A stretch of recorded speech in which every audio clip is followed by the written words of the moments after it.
My name is Annabella Jones, and I was 26 the morning my mother walked into a title office to buy a $600,000 house using my stolen identity. She carried a forged power of attorney in her designer purse and a practiced smile on her face. My father and my older brother walked right behind her. They thought I was sitting at my desk in Manhattan, blind to the 30-year financial death sentence they were signing in my name. I did not scream. I did not call her phone to beg her to stop. But here is what my family did not know. I was not in Manhattan. I was sitting in a leather chair in the corner of that exact same conference room, and I had been waiting for them for 20 minutes. What happened when my mother finally noticed I was there is the reason I am telling you this story today. Welcome back to Linda Vengeance, where we tell quiet, true-to-life stories about boundaries, dignity, and the moment a daughter finally closes the account on the people who only saw her as a line of credit. If you have ever been treated like an ATM by the people who were supposed to protect you, this one is for you. Drop your age in the comments below. I love seeing what stage of life you are watching from, and be sure to subscribe. Now, let me take you into that glass room. The air conditioning in the Saratoga Springs title office hummed a low, steady note. It chilled the condensation on the glass walls of the primary conference room. I held a paper cup of black coffee just to keep the warmth in my fingers. Across the polished mahogany table, Davis, the senior escrow officer, aligned 2 stacks of closing documents. We did not speak. The silence in the room had the specific, pressurized weight of a set trap waiting to spring. My daily routine involves dual monitors and raw data feeds. I work as a fraud analyst for a fintech firm. I hunt for synthetic identities hidden within digital infrastructure. I track people pretending to be someone they are not. I just never guessed the most brazen thief I would ever catch would be wearing my mother's pearl earrings. The digital clock on the wall flipped to 8:58 in the morning. Footsteps echoed on the hardwood floor of the corridor. The heavy oak door swung open. Patricia led the procession. She wore a tailored cream blazer, radiating the untouchable confidence of a woman stepping into an exclusive country club. Richard trailed half a step behind her, adjusting his shirt cuffs, his gaze darting toward the floor-to-ceiling windows. Bringing up the rear was Brandon, 28 years old and casually scrolling through his phone like stealing his sister's future was a minor Friday errand. Because I sat in the shadow of the open door, none of them registered my presence. Patricia walked straight to the head of the table. She unclasped her tote bag and withdrew a crisp, notarized document. She smoothed it flat onto the wood, offering Davis a warm, maternal smile. "Good morning," she said. Her voice dropped into that perfect, caring cadence she reserved for public spaces. "We are ready to begin. I have the signed paperwork right here. I will be acting as the authorized proxy, signing the final mortgage and title transfers on behalf of my daughter, Annabella." She pushed the forged paper across the desk. Davis kept his hands folded over his legal pad. His expression remained carefully blank as he shifted his gaze past her shoulder, looking directly into my corner of the room. I lowered my coffee cup. The ceramic base struck the sandstone coaster with a sharp, hollow clink that snapped through the quiet air. "Are you sure about that, Mom?" I asked. Patricia froze. Her polished smile hardened into a rigid mask. Slowly, she turned around. The color bled from her cheeks, leaving her pale as she stared at the daughter she had reduced to a signature. The collision of her calculated felony with reality had finally arrived. But to understand how we ended up in this glass room and how I built the snare my family just walked into, I have to take you back 72 hours to a Tuesday morning and a phone call I will never forget. The Tuesday morning it all unraveled began like any other day in my third-floor apartment. Rain slid down the living room windows, blurring the Manhattan skyline into gray streaks.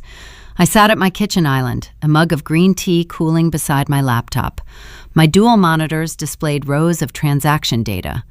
As a fraud analyst for a mid-sized financial technology firm, my job is to look for the story hidden inside the numbers.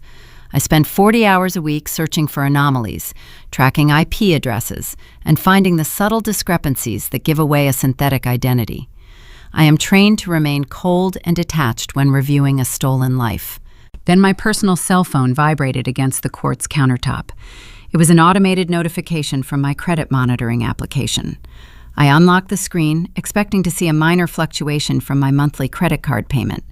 Instead, the red numbers glaring back at me indicated a 45-point drop in my pristine credit score. I set my mug down.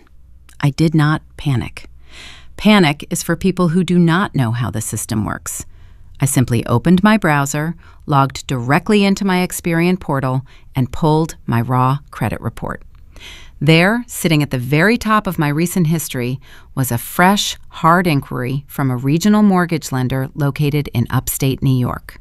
My immediate assumption was a dark web data breach. I figured a faceless hacker halfway across the globe had purchased a bundle of compromised Social Security numbers and was testing mine against a generic loan application.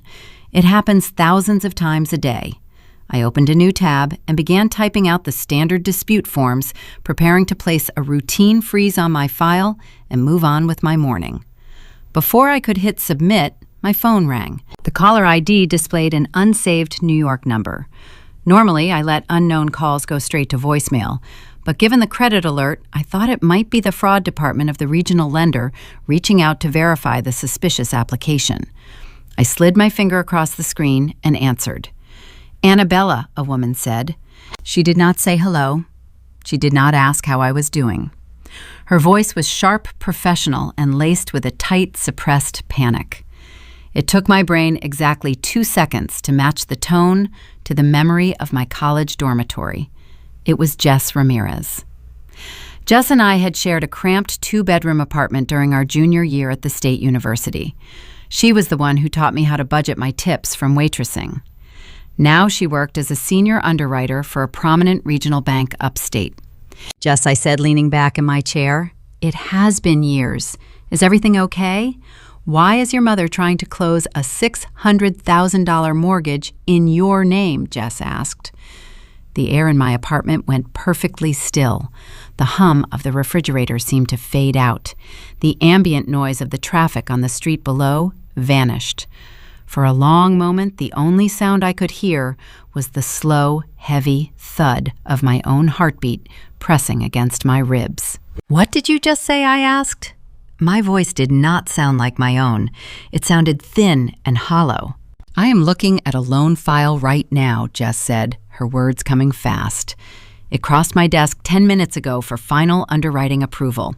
It is a purchase agreement for a luxury 4-bedroom colonial in Saratoga Springs. The primary applicant is Annabella Jones. The Social Security number matches. The date of birth matches. But the contact phone number belongs to your mother, Patricia, and the email address is not yours." I closed my eyes. The professional detachment I relied on every day fractured, leaving behind a raw, chilling dread. When a stranger steals your identity, it is a crime of opportunity. When your mother steals it, it is an act of predatory betrayal. "Walk me through the file," I told Jess, forcing my vocal cords to remain steady. "Read me the income verification." Jess clicked her mouse a few times. "The W-2 forms and the tax returns look legitimate on the surface," she explained. "But the numbers reflect your new salary, the promotion you just got." I opened my eyes and stared blindly at the rain on the window glass. 3 weeks ago, Patricia had called me on a Sunday afternoon. She sounded so proud. She asked exactly what my new title was, and she pushed to know the exact percentage of my pay raise. I had told her the exact figure, foolishly believing my mother was finally taking a genuine interest in my career success. She had not been proud. She had been conducting a data-gathering mission. She needed my updated income to ensure the debt-to-income ratio on her fraudulent mortgage application would clear the bank algorithms. She used my own pride as a weapon against me. "How did you catch it?" I asked. "It was sloppy," Jess replied. "She set up a fake Gmail account under your name, but she used her personal cell phone number for the 2-factor authentication and the primary contact line. She must have assumed this bank operates like a faceless corporation where no one actually looks at the names. She had no idea I worked at this specific branch, let alone that I would be the senior underwriter assigned to this territory. My parents had always possessed a dangerous combination of arrogance and technological ignorance. They believed they were smarter than the systems they tried to manipulate. They operated under the assumption that rules applied to other people. My mind started working through the geometry of their plan. They were trying to buy a massive house in a wealthy neighborhood. My brother Brandon was 28, perpetually unemployed, and married to a woman who expected a lifestyle he could never provide. My parents had spent the last decade funding his failures while demanding I pay my own way through life. Now they were shifting the ultimate burden onto my shoulders. They intended to secure a 30-year financial commitment under my name, hand the keys to my brother, and leave me legally responsible for a $500,000 debt. I need you to decline the application, I told Jess. Reject it right now. I cannot just reject it without tipping them off, Jess warned. And Annabella, if I handle this quietly on my own, I am professionally liable. This is federal wire fraud and bank fraud. I have already flagged the file to our internal investigations unit. The bank wants to catch them. We have to let them keep walking into the trap. I rubbed my temples, feeling a headache blooming behind my eyes. The betrayal was a physical ache in my chest, but the fraud analyst inside me was already dissecting the mechanical flaws in my mother's plan. To close a residential mortgage in the state of New York, a borrower cannot simply provide a Social Security number and a forged tax return. The financial industry is governed by strict Know Your Customer regulations. The title company and the bank require physical, government-issued identification to verify the person signing the documents is the actual borrower. Jess, I said, keeping my voice low, how did she get past the initial identity verification? She would need a copy of my driver license or my passport to even get this far in the underwriting process. There was a pause on the line. She uploaded a high-resolution scan of your previous driver license, Jess said, the one that expired 2 months ago. Some lenders accept recently expired identification during the pre-approval stage as long as a valid one is provided at the closing table. I ended the call with Jess a few minutes later, promising to move to a secure, encrypted communication channel. I stood up from my kitchen island.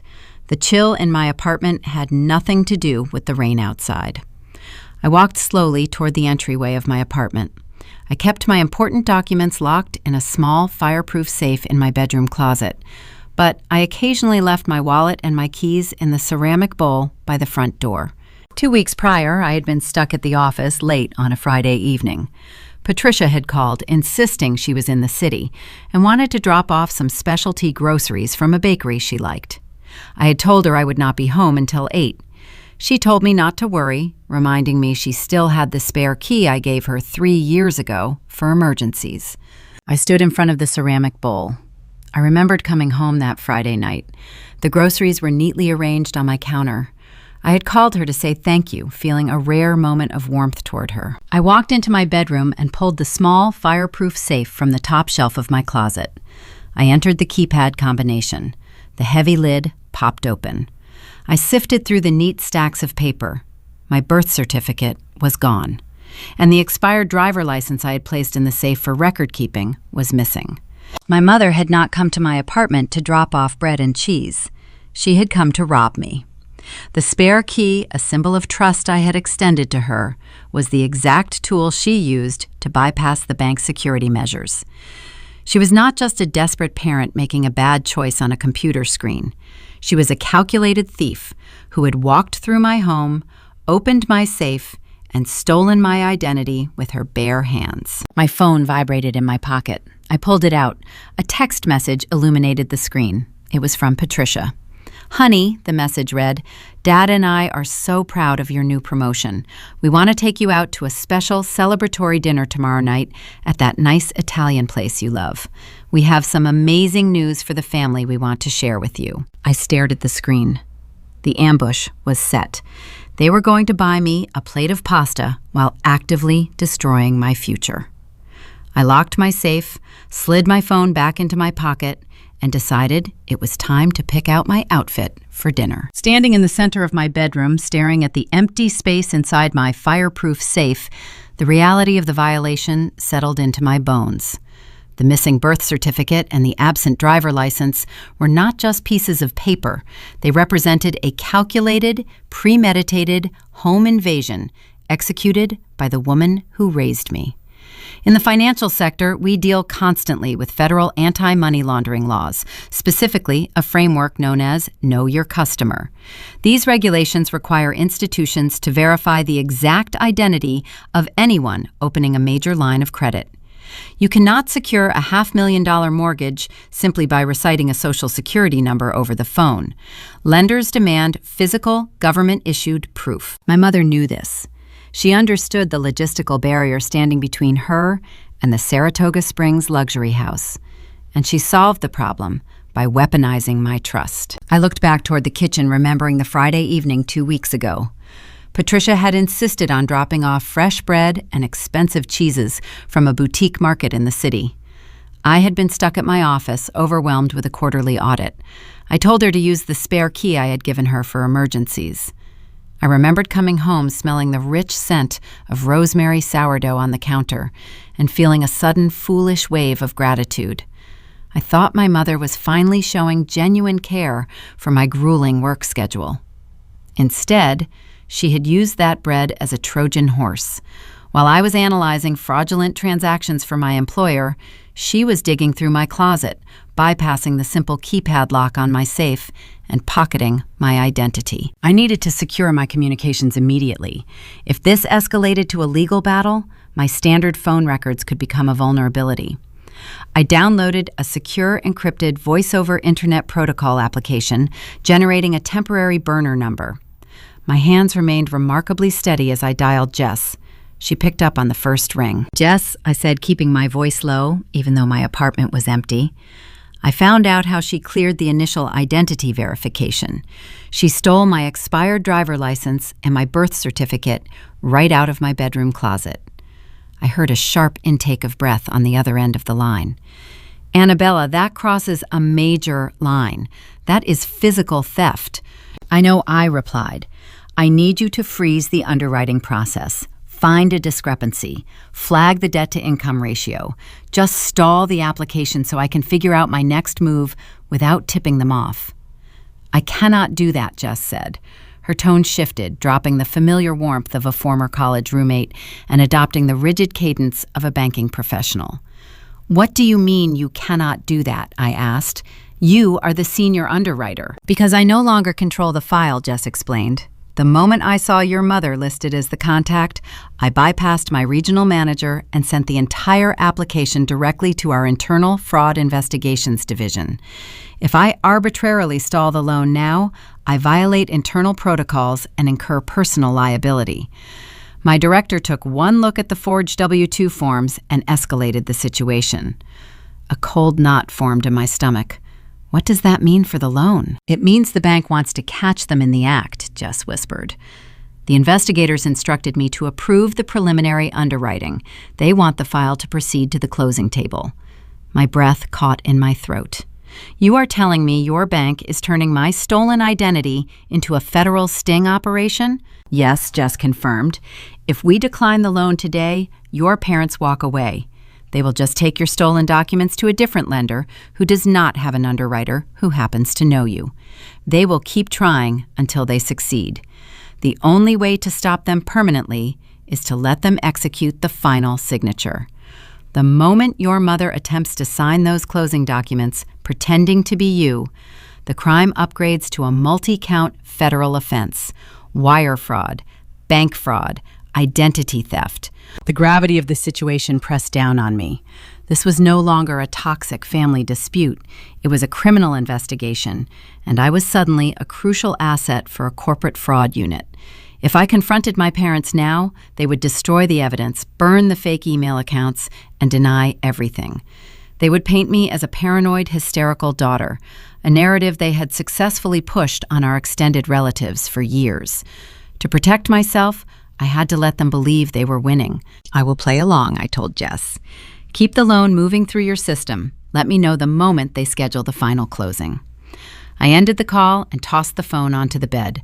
The silence in the room felt heavy, thick with the unsaid implications of what I had just agreed to do. I was going to help send my own parents to federal prison. The thought should have terrified me. Instead, it brought a strange crystalline clarity to my mind. Seconds later, the screen of my phone illuminated. The notification banner displayed a text from Patricia. "Honey," the message read, "Dad and I are so proud of your recent promotion. We want to take you out to a special celebratory dinner tomorrow night at that nice Italian place you love. We have some amazing news for the family we want to share with you." I stared at the glowing text. The timing was too perfect. Mortgage lenders require extensive documentation to clear the final hurdles of underwriting, especially regarding recent shifts in income. If my parents had submitted forged W-2 forms reflecting my new salary, the lender would likely request a recent pay stub or detailed verbal confirmation of my employment status to back up the paperwork. Patricia did not want to celebrate my promotion. She needed to interrogate me. She needed precise, up-to-date financial data to feed the lie she was building, and she planned to extract it from me over a plate of expensive pasta. They were going to look me in the eye, smile, pour my wine, and calculate how much debt my future could carry. I walked into my bathroom and turned on the harsh overhead vanity lights. I leaned over the sink, staring into the mirror. I needed to practice. For 26 years, I had played the role of the quiet, obedient daughter who accepted the leftover scraps of their affection while they poured their resources into Brandon. I had trained myself to absorb their subtle insults and smile through their endless demands. Now that lifetime of conditioning was going to become my greatest weapon. I picked up my phone and navigated to the voice memo application. I tapped the red circle, testing the microphone's sensitivity. I spoke softly, measuring how well the device picked up the ambient sound of the bathroom fan. The playback was crystal clear. I walked back to my closet to select my outfit for the following evening. I chose a tailored navy blue blazer, the kind I wore to high-stakes corporate meetings. It had deep interior pockets, perfect for concealing a recording device. I was not going to this dinner as a family member. I was attending as a fraud analyst, conducting an active field investigation. I typed a reply to Patricia, keeping my sentence structure light and enthusiastic. "That sounds wonderful, Mom," I wrote. "I would love to get dinner. I cannot wait to hear the amazing news." I pressed send and watched the message bubble turn blue. The bait was in the water. My parents thought they had set a brilliant trap for an unsuspecting victim. They had no idea they were walking straight into the jaws of someone who dismantled liars for a living. I turned off the bedroom light, the darkness settling around me, ready for whatever game they wanted to play over the appetizers. The rain had stopped by the time I pulled into the parking lot of the upscale Italian restaurant. I sat in the driver's seat for a full minute, staring at my reflection in the rearview mirror. I wore the navy blue work blazer I had selected the night before. I smoothed the lapels, ensuring my expression was pleasant, relaxed, and entirely blank. I reached into the deep interior pocket, tapped the screen of my phone, and engaged the voice recording application. The red timer began to count the seconds. I locked my car and walked toward the entrance, ready to conduct an interrogation disguised as a family reunion. The restaurant smelled of roasted garlic-rich tomato sauce and expensive perfume. The lighting was dim, designed to make conversations feel intimate and secrets feel safe. The hostess led me to a corner booth in the back of the dining room. Patricia and Richard were already seated. My father was swirling a glass of Barolo, a vintage that cost more than my weekly grocery budget. My mother wore a silk blouse, her posture immaculate, her jewelry catching the low light. This setting was the first major clue. Whenever my parents took me out, they usually chose local diners or cheap chain restaurants, citing a need to be economical. The luxury establishments were strictly reserved for Brandon and his wife, Lauren. Tonight, however, they were treating me like an investor they needed to romance. Patricia stood up and pulled me into a tight embrace. The scent of her floral perfume filled my lungs. She kissed my cheek and told me how beautiful I looked. It was a performance worthy of a crowded theater.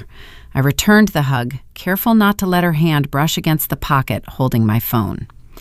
Richard smiled, raising his wine glass in a mock toast to my recent career success. We ordered calamari and bruschetta.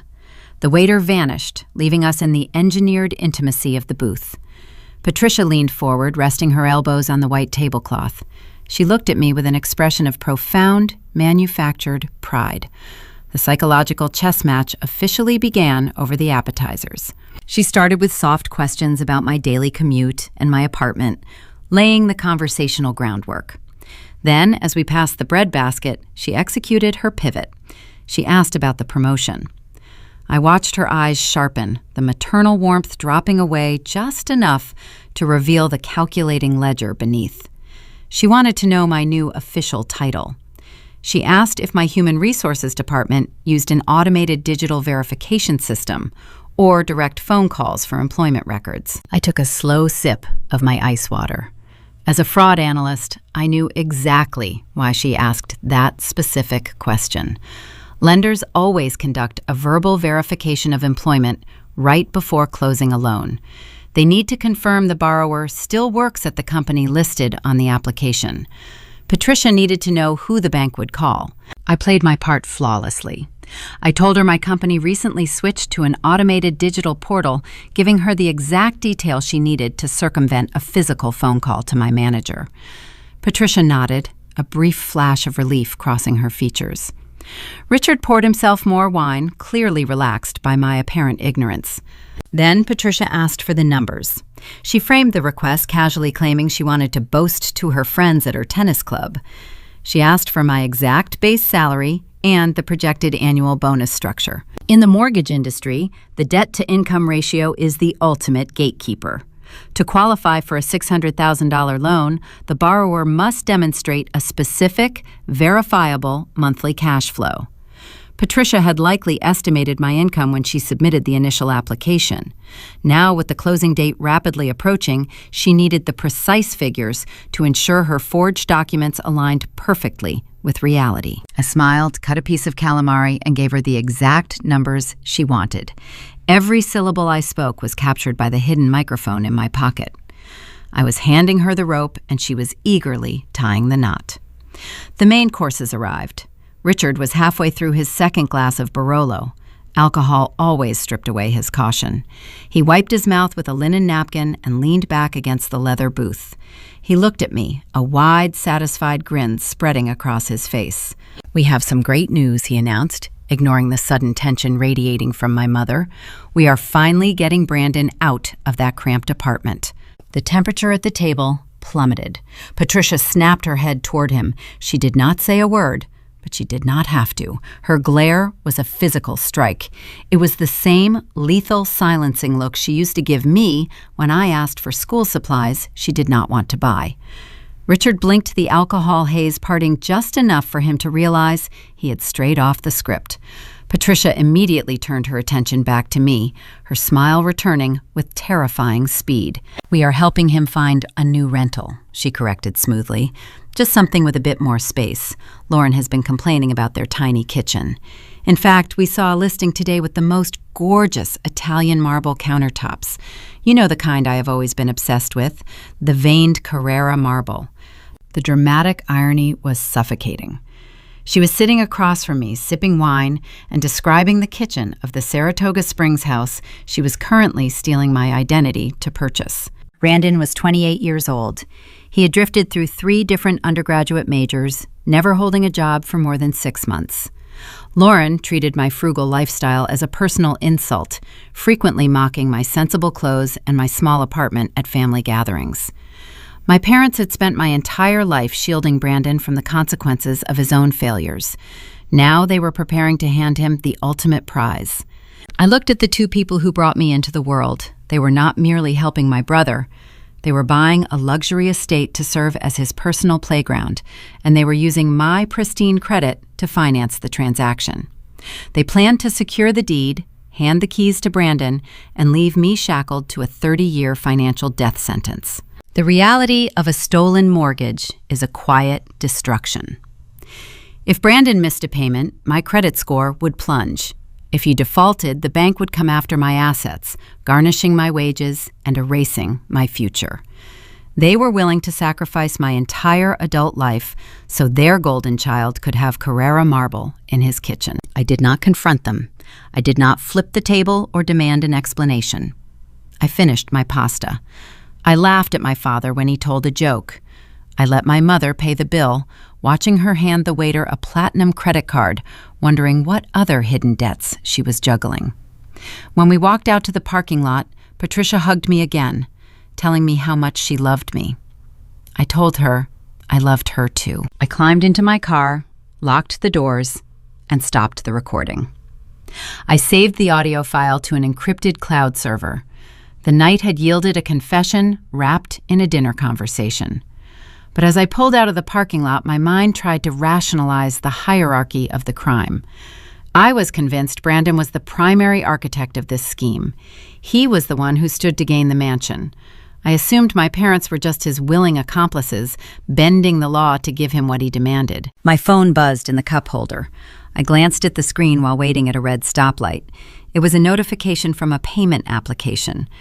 Brandon had just requested $5,000 from me.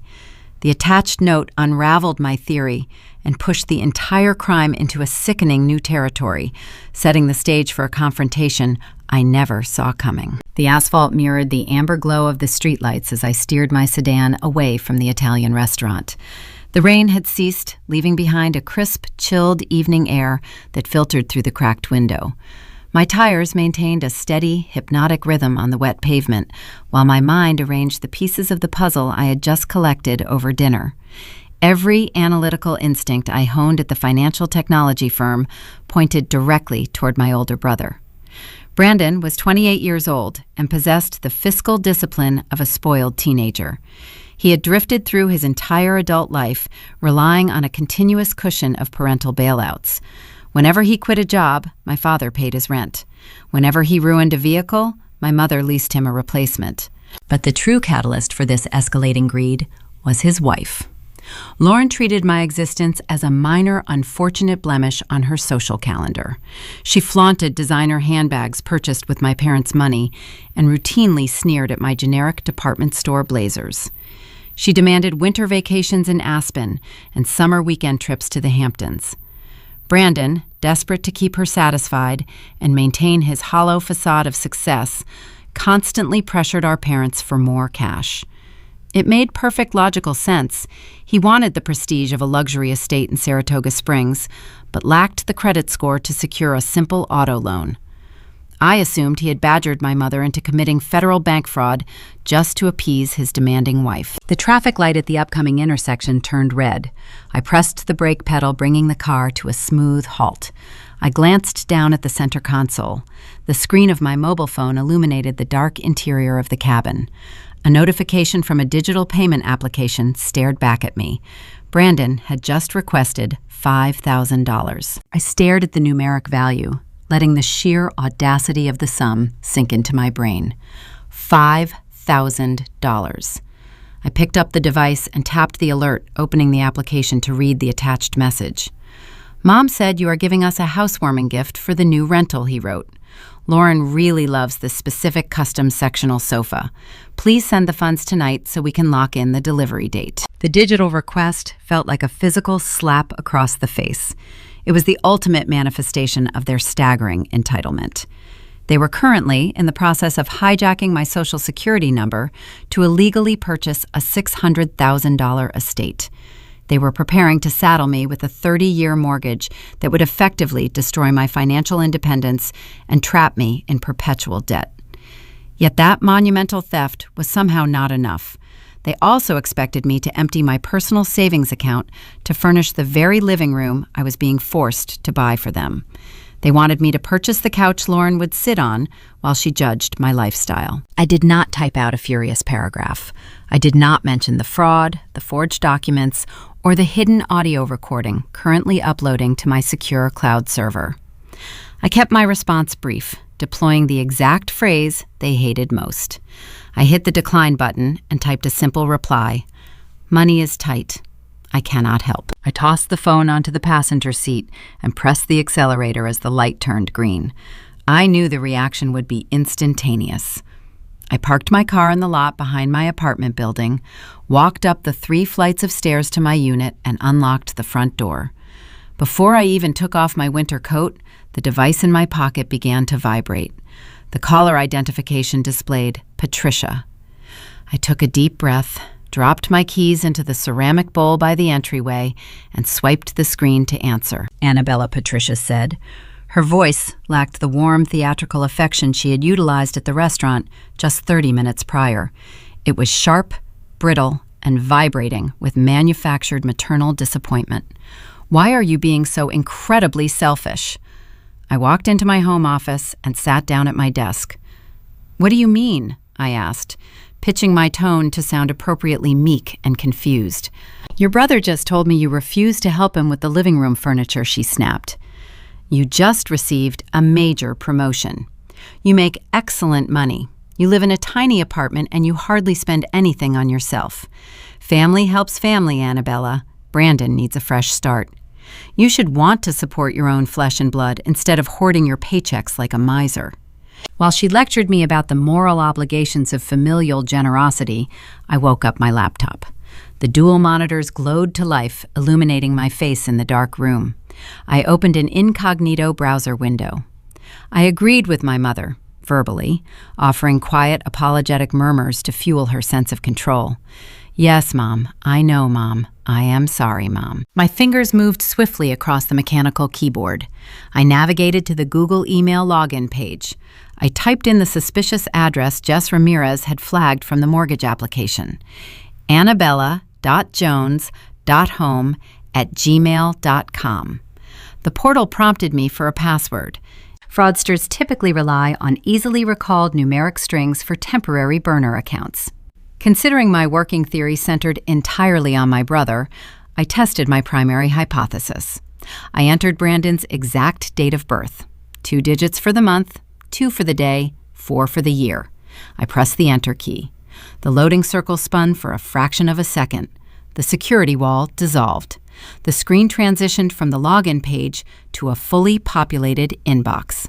The password was his birthday. I kept the phone pressed to my ear, offering another submissive apology to Patricia as she detailed how Lauren had her heart set on that specific sectional sofa. Meanwhile, my eyes scanned the glowing monitor.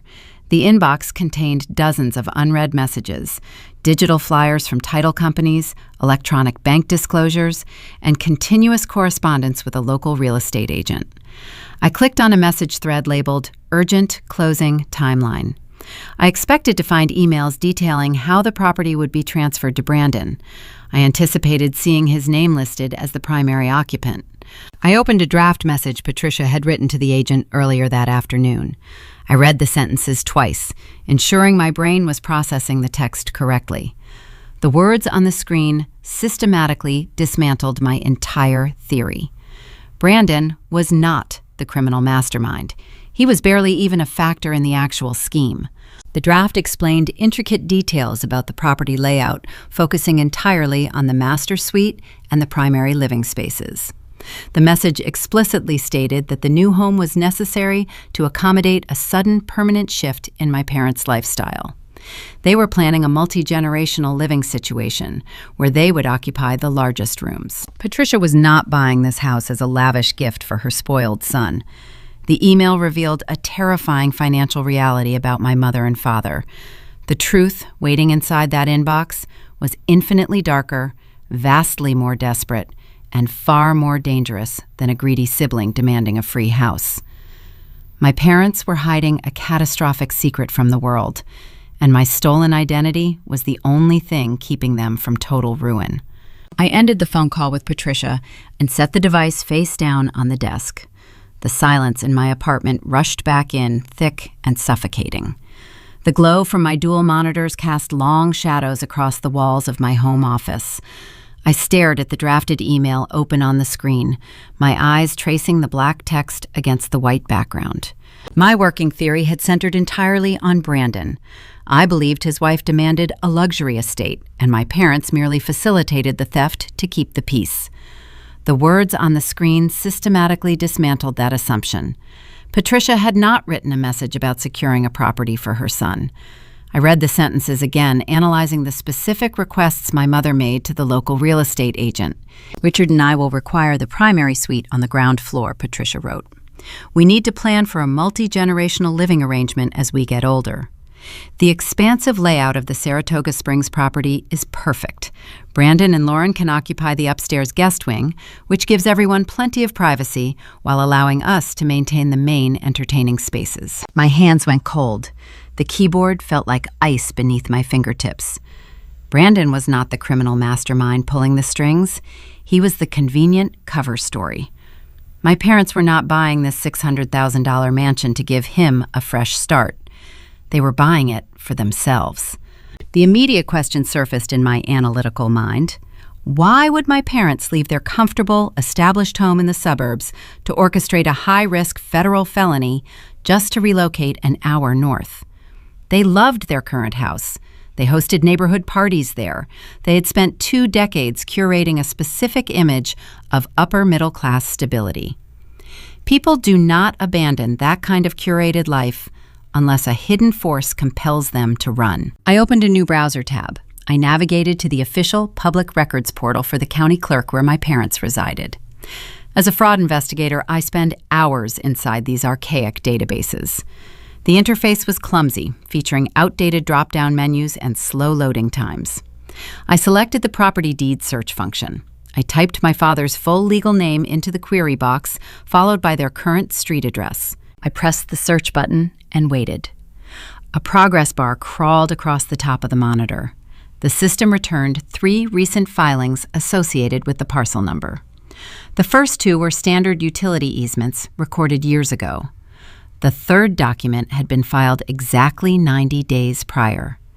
The legal classification code sent a sharp, involuntary chill down my spine. It was a notice of default. I clicked the hyperlink to download the scanned public record. The portable document format file opened on my right monitor. It was a formal, legal declaration from a major national bank initiating the preliminary stages of foreclosure. I scanned the dense legal paragraphs, picking out the crucial figures. My parents were hundreds of thousands of dollars in arrears. They had not made a mortgage payment in over 14 months. I opened another tab and accessed the state business registry. My parents ran a boutique consulting firm, a venture they constantly bragged about at family functions. I searched the company name. The status flashed in red text: suspended. The associated filings indicated massive tax liens and multiple judgments from unpaid corporate creditors. The entire facade collapsed in front of my eyes. The reality of their situation was stark and undeniable. My parents were secretly bankrupt. Their business had failed, quietly swallowed by debt they hid from everyone. They had drained the equity out of their home, maxed out their credit lines, and now the bank was coming to evict them. They had 0 credit and 0 cash. The Italian restaurant, the Barolo wine, the cashmere blazer Patricia wore. It was all a desperate, hollow illusion. They were terrified of the humiliation that would follow an eviction. They could not bear the thought of their country club friends finding out they were broke. They could not stomach the idea of Lauren leaving Brandon when she realized the family money was gone. To maintain their fictional status, they needed a new stage. They needed a luxury property to serve as the ultimate proof of their wealth. But since their own financial records were decimated, they could not secure a loan for a used car, let alone a Saratoga Springs estate. So they reached into my fireproof safe and stole my future. The betrayal hit me with a physical weight, hollowing out my chest and leaving a cold void in its place. This was not a misguided attempt to help a favored child. They were treating me like a life raft. They were standing on the deck of a sinking ship, and instead of asking for help, they wrapped a chain around my waist and threw me overboard to keep themselves afloat. They planned to move the entire family into the new mansion, sleep in the master suite, and host dinner parties on Italian marble countertops. Meanwhile, my name would be permanently anchored to the debt. When they inevitably failed to make the monthly payments on the new mortgage, the title company would not come after Richard or Patricia. The bank would come after me. The courts would garnish my wages, seize my bank accounts, and destroy any chance I had at a normal adult life. I sat in the dark, remembering the celebratory dinner just hours ago. Patricia had looked me in the eye, smiled, kissed my cheek, and toasted my promotion. She gathered the exact financial data she needed to finalize her crime, all while knowing she was actively orchestrating my ruin to save her own pride. The sheer calculated sociopathy required to execute that performance was terrifying. I leaned back in my chair, staring at the notice of default on the screen. The pieces of the puzzle fit together perfectly, creating a picture of profound moral decay. I knew the motive, I knew the method, I knew the timeline. Then my encrypted burner phone vibrated on the desk. The sudden noise made me flinch. I picked up the device and unlocked the screen. It was a text message from Jess Ramirez. The words displayed on the glowing screen did not offer a solution. Instead, they presented a new, impossible mathematical contradiction that shattered the timeline I had just assembled. "The earnest money just cleared," Jess wrote.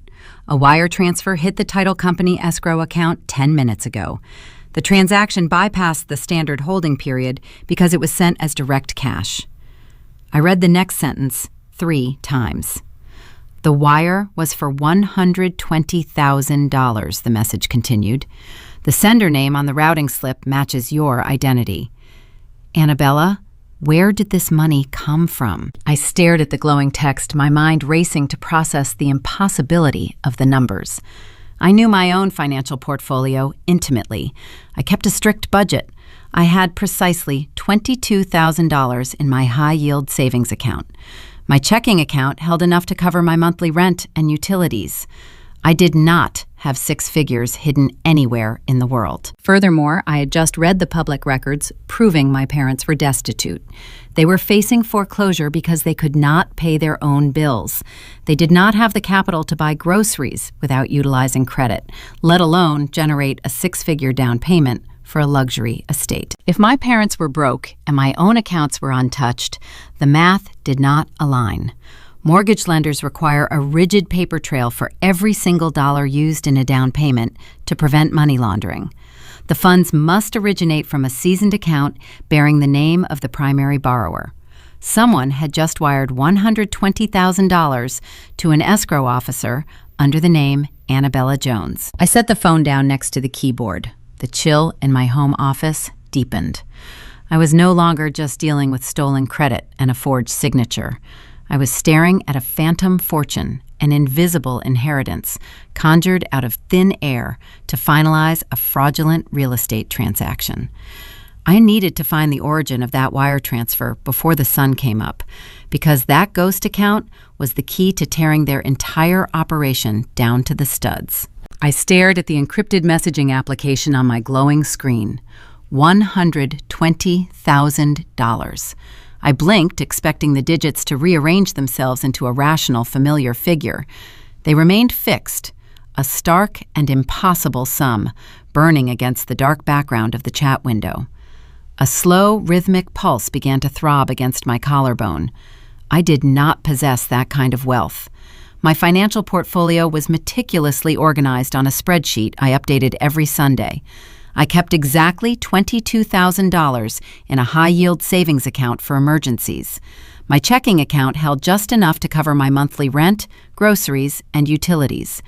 I did not have 6 figures hidden anywhere in the world. Furthermore, I had just finished reading the public county records, proving my parents were entirely destitute. They faced imminent foreclosure because they could not pay their own residential mortgage. They lacked the liquid capital to buy a used vehicle without utilizing high-interest credit cards. They certainly could not generate a 6-figure down payment for a luxury estate in Saratoga Springs. If my parents were broke and my personal accounts were untouched, the mathematics of the situation fractured. Mortgage lenders enforce rigid compliance protocols for every single dollar used in a down payment. The financial industry calls it sourcing and seasoning. The funds must originate from a verified account bearing the exact legal name of the primary borrower, and the money must have sat in that account for at least 60 days to prevent money laundering. Someone had just wired a massive sum of seasoned cash to an escrow officer under the name Annabella Jones. I typed a rapid response to Jess. "Send me the actual wire transfer receipt. I need to see the originating routing sequence and the sending institution." A moment later, a secure document materialized in our chat thread. I opened the file, dragging it to the center of my primary monitor. The digital page displayed a standard interbank transfer grid. The receiving end belonged to the title company handling the real estate transaction. I scanned down to the originating side. The sending institution was a major national brokerage firm. Beside the routing numbers, the account holder name was printed in stark black typography. It read, Annabella Jones, UGMA. Those 4 letters triggered a visceral physical reaction, pulling me violently backward through time. The sterile glow of my dual monitors faded, replaced by the scent of cherry pipe tobacco and old paper. I was 10 years old again, standing in the cramped, dusty study of my late grandfather. Harrison was a quiet, methodical man who wore cardigans and kept meticulous ledgers in spiral-bound notebooks. He had spent his entire life working a modest municipal job, saving every spare cent. I remembered standing beside his worn leather recliner. He reached into his pocket and pulled out a heavy, physical object.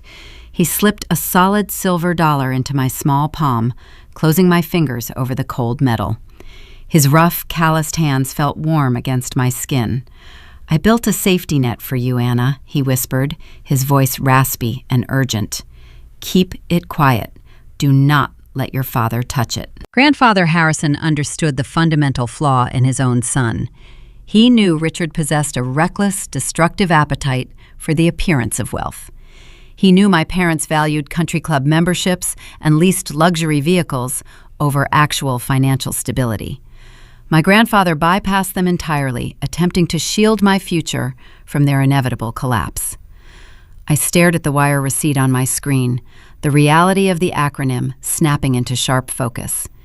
Uniform Gifts to Minors Act. In the American financial system, an UGMA is an irrevocable trust account established for a child. An adult acts as the designated custodian, managing the investments and shielding the funds until the minor reaches the legal age of majority. In the state of New York, depending on how the initial paperwork is drafted, the beneficiary assumes total legal control of the assets at age 18 or 21. I am 26 years old. My parents had hidden the existence of this account from me for at least 8 years. The psychological cruelty of that revelation hit me harder than the forged mortgage application. They watched me graduate high school and pack my belongings into cheap duffel bags. They watched me work grueling double shifts as a diner waitress throughout my college years, coming home smelling of stale coffee and fryer grease, just to pay for my textbooks. They watched me navigate the suffocating anxiety of student loan portals, letting me eat cheap ramen noodles and stress over my utility bills. They watched me struggle for years, fully aware that a 6-figure safety net sat dormant in a brokerage firm under my legal name, accumulating interest in the dark. They kept it a secret because they viewed my inheritance as their ultimate emergency fund. Now their emergency had arrived. The bank was coming to foreclose on their suburban facade, and they decided it was time to break the glass on my grandfather's final gift. Liquidating an UGMA account after the beneficiary reaches adulthood is not a simple administrative task. The brokerage firm requires the actual adult beneficiary to sign the release authorization. Patricia did not just initiate an online transfer. She committed felony wire fraud. She forged a liquidation request impersonating me to a federal financial institution, instructing them to wire my hidden inheritance directly to a real estate escrow officer. She likely used the same stolen driver license from my bedroom safe to bypass the brokerage identity verification protocols. They were not just hijacking my credit score, they were stealing a legacy. They were taking the final protective gesture of a dying man and laundering it into Italian marble countertops to furnish a fraudulent mansion. They monetized my grandfather's love to save themselves from the embarrassment of a public eviction. The sheer, breathtaking malice of that equation left a metallic taste in my mouth. The anger I felt did not burn hot or chaotic. It froze. It crystallized into a cold, hyper-focused clarity. Every lingering shred of familial obligation evaporated, leaving behind a sharp, tactical precision. My encrypted phone vibrated against the desk. Jess sent another update. Patricia just submitted an urgent addendum to the purchase contract, the text read. She offered the sellers an extra $10,000 above the asking price to accelerate the timeline. The current owners accepted the bribe. The final closing is officially scheduled for this Friday at 9 in the morning. I glanced at the digital calendar displayed on my taskbar. Today was Tuesday. I had roughly 60 hours before my mother walked into a glass conference room and signed my financial execution. 60 hours before my grandfather's money became permanently locked inside a real estate transaction I did not authorize. 60 hours before I became the legal owner of a $600,000 debt. The timeline had compressed. The window for observation was closed. Gathering evidence was a luxury I could no longer afford. I needed to shift from passive investigation to active disruption. I closed the tab displaying the fake email inbox. I minimized the wire transfer receipt. I opened a clean, fresh browser window. If my parents wanted to play a high-stakes game using my digital identity, they were about to discover the fundamental flaw in their strategy. They were amateurs, relying on stolen paper and reckless arrogance. I was a professional fraud analyst who understood the architecture of the American credit system. It was time to stop watching them build a trap. It was time to build a wall they could never climb over. Wednesday evening settled over the city, bringing a sharp, biting chill that rattled the window panes of my apartment. I sat at my small kitchen table, the surface cleared of everything except my laptop and a glass of cold water. The digital clock in the corner of my screen read 11:30. I did not shed a single tear. I had spent my childhood crying in locked bathrooms over their casual neglect and blatant favoritism. But tears are a luxury reserved for people who have the time to process their grief. I was a fraud analyst, facing an active threat. You do not mourn when a criminal breaches your perimeter. You execute protocol. The American credit system operates on a foundation of open doors. As long as a person holds the correct combination of a social security number, a date of birth, and a matching address, the financial institutions will gladly open those doors and hand over the keys to a vault of borrowed money. My mother possessed my combination. She had used it to walk through the front door of the regional bank and secure a 6-figure approval. But she failed to realize that while the bank owns the money, the 3 major credit bureaus control the locks. And as the legal owner of that identity, I possessed the unique authority to change the locks from the inside. I opened a secure browser. I navigated to the official consumer portal for Experian. I typed my credentials into the login fields, verifying my identity through a multi-factor authentication prompt sent directly to my personal cell phone. Once inside the dashboard, I bypassed the standard monitoring tools and went straight to the security center. I found the toggle switch for a hard file freeze. I clicked the button. The screen flashed a confirmation message. My Experian file was now locked. No financial institution could issue a new line of credit, and no underwriter could verify my existing standing. I repeated the exact same procedure on the Equifax portal. I clicked the confirmation button. The second door slammed shut. Finally, I logged into TransUnion. I secured the third and final lock. Within 12 minutes, my entire financial footprint vanished behind an impenetrable digital wall. But a standard security freeze was not enough. If my parents encountered the locked file, they might attempt to impersonate me over the phone to have the freeze lifted, utilizing my stolen driver license to bypass the customer service representatives. I needed to leave a permanent, glaring warning sign for any future investigator who looked at my file. I navigated to the extended fraud alert section on each bureau website. This feature allows a consumer to append a custom-written statement directly to their credit report. Anyone who pulls the file is legally obligated to read the attached message. I placed my fingers on the keyboard and typed a very specific, deliberate sentence. Identity theft is active on this file. Richard and Patricia Jones are unauthorized to act on my behalf, and any application bearing their contact information is fraudulent. I hit submit. The trap was armed and buried beneath the surface, waiting for them to step on the trigger. In the residential mortgage industry, securing initial loan approval is only the first half of the battle. Lenders are inherently paranoid. They understand that a borrower might decide to finance a luxury car or run up several credit cards in the weeks leading up to the final closing date, thereby ruining their debt-to-income ratio. To prevent this, banks employ a standard defensive maneuver. Exactly 48 hours before the scheduled signing appointment, the automated underwriting software initiates a secondary, unannounced check on the borrower. This is known as a soft pull. It acts as a silent alarm, verifying that the credit profile remains pristine. When the regional bank attempted to ping my file on Thursday morning, the software would not find a pristine profile. It would hit my hard security freeze. The system would register a critical error, crash the underwriting process, and instantly revoke the clear-to-close status. My mother would be left standing at the altar with empty hands. Thursday morning broke with pale gray sunlight filtering through my blinds. I sat at my home office desk, sipping hot coffee, watching the secondary monitor. I had the fake Gmail account open in an incognito tab. I did not have to wait long. At exactly 9:15, the automated system at the regional bank initiated the soft pull. The fallout was instantaneous and beautiful. The inbox, which had previously been a quiet stream of polite real estate updates and document requests, erupted into a war zone of high-priority alerts. The subject lines displayed in stark red typography. Urgent. Credit verification failed. File locked. Action required.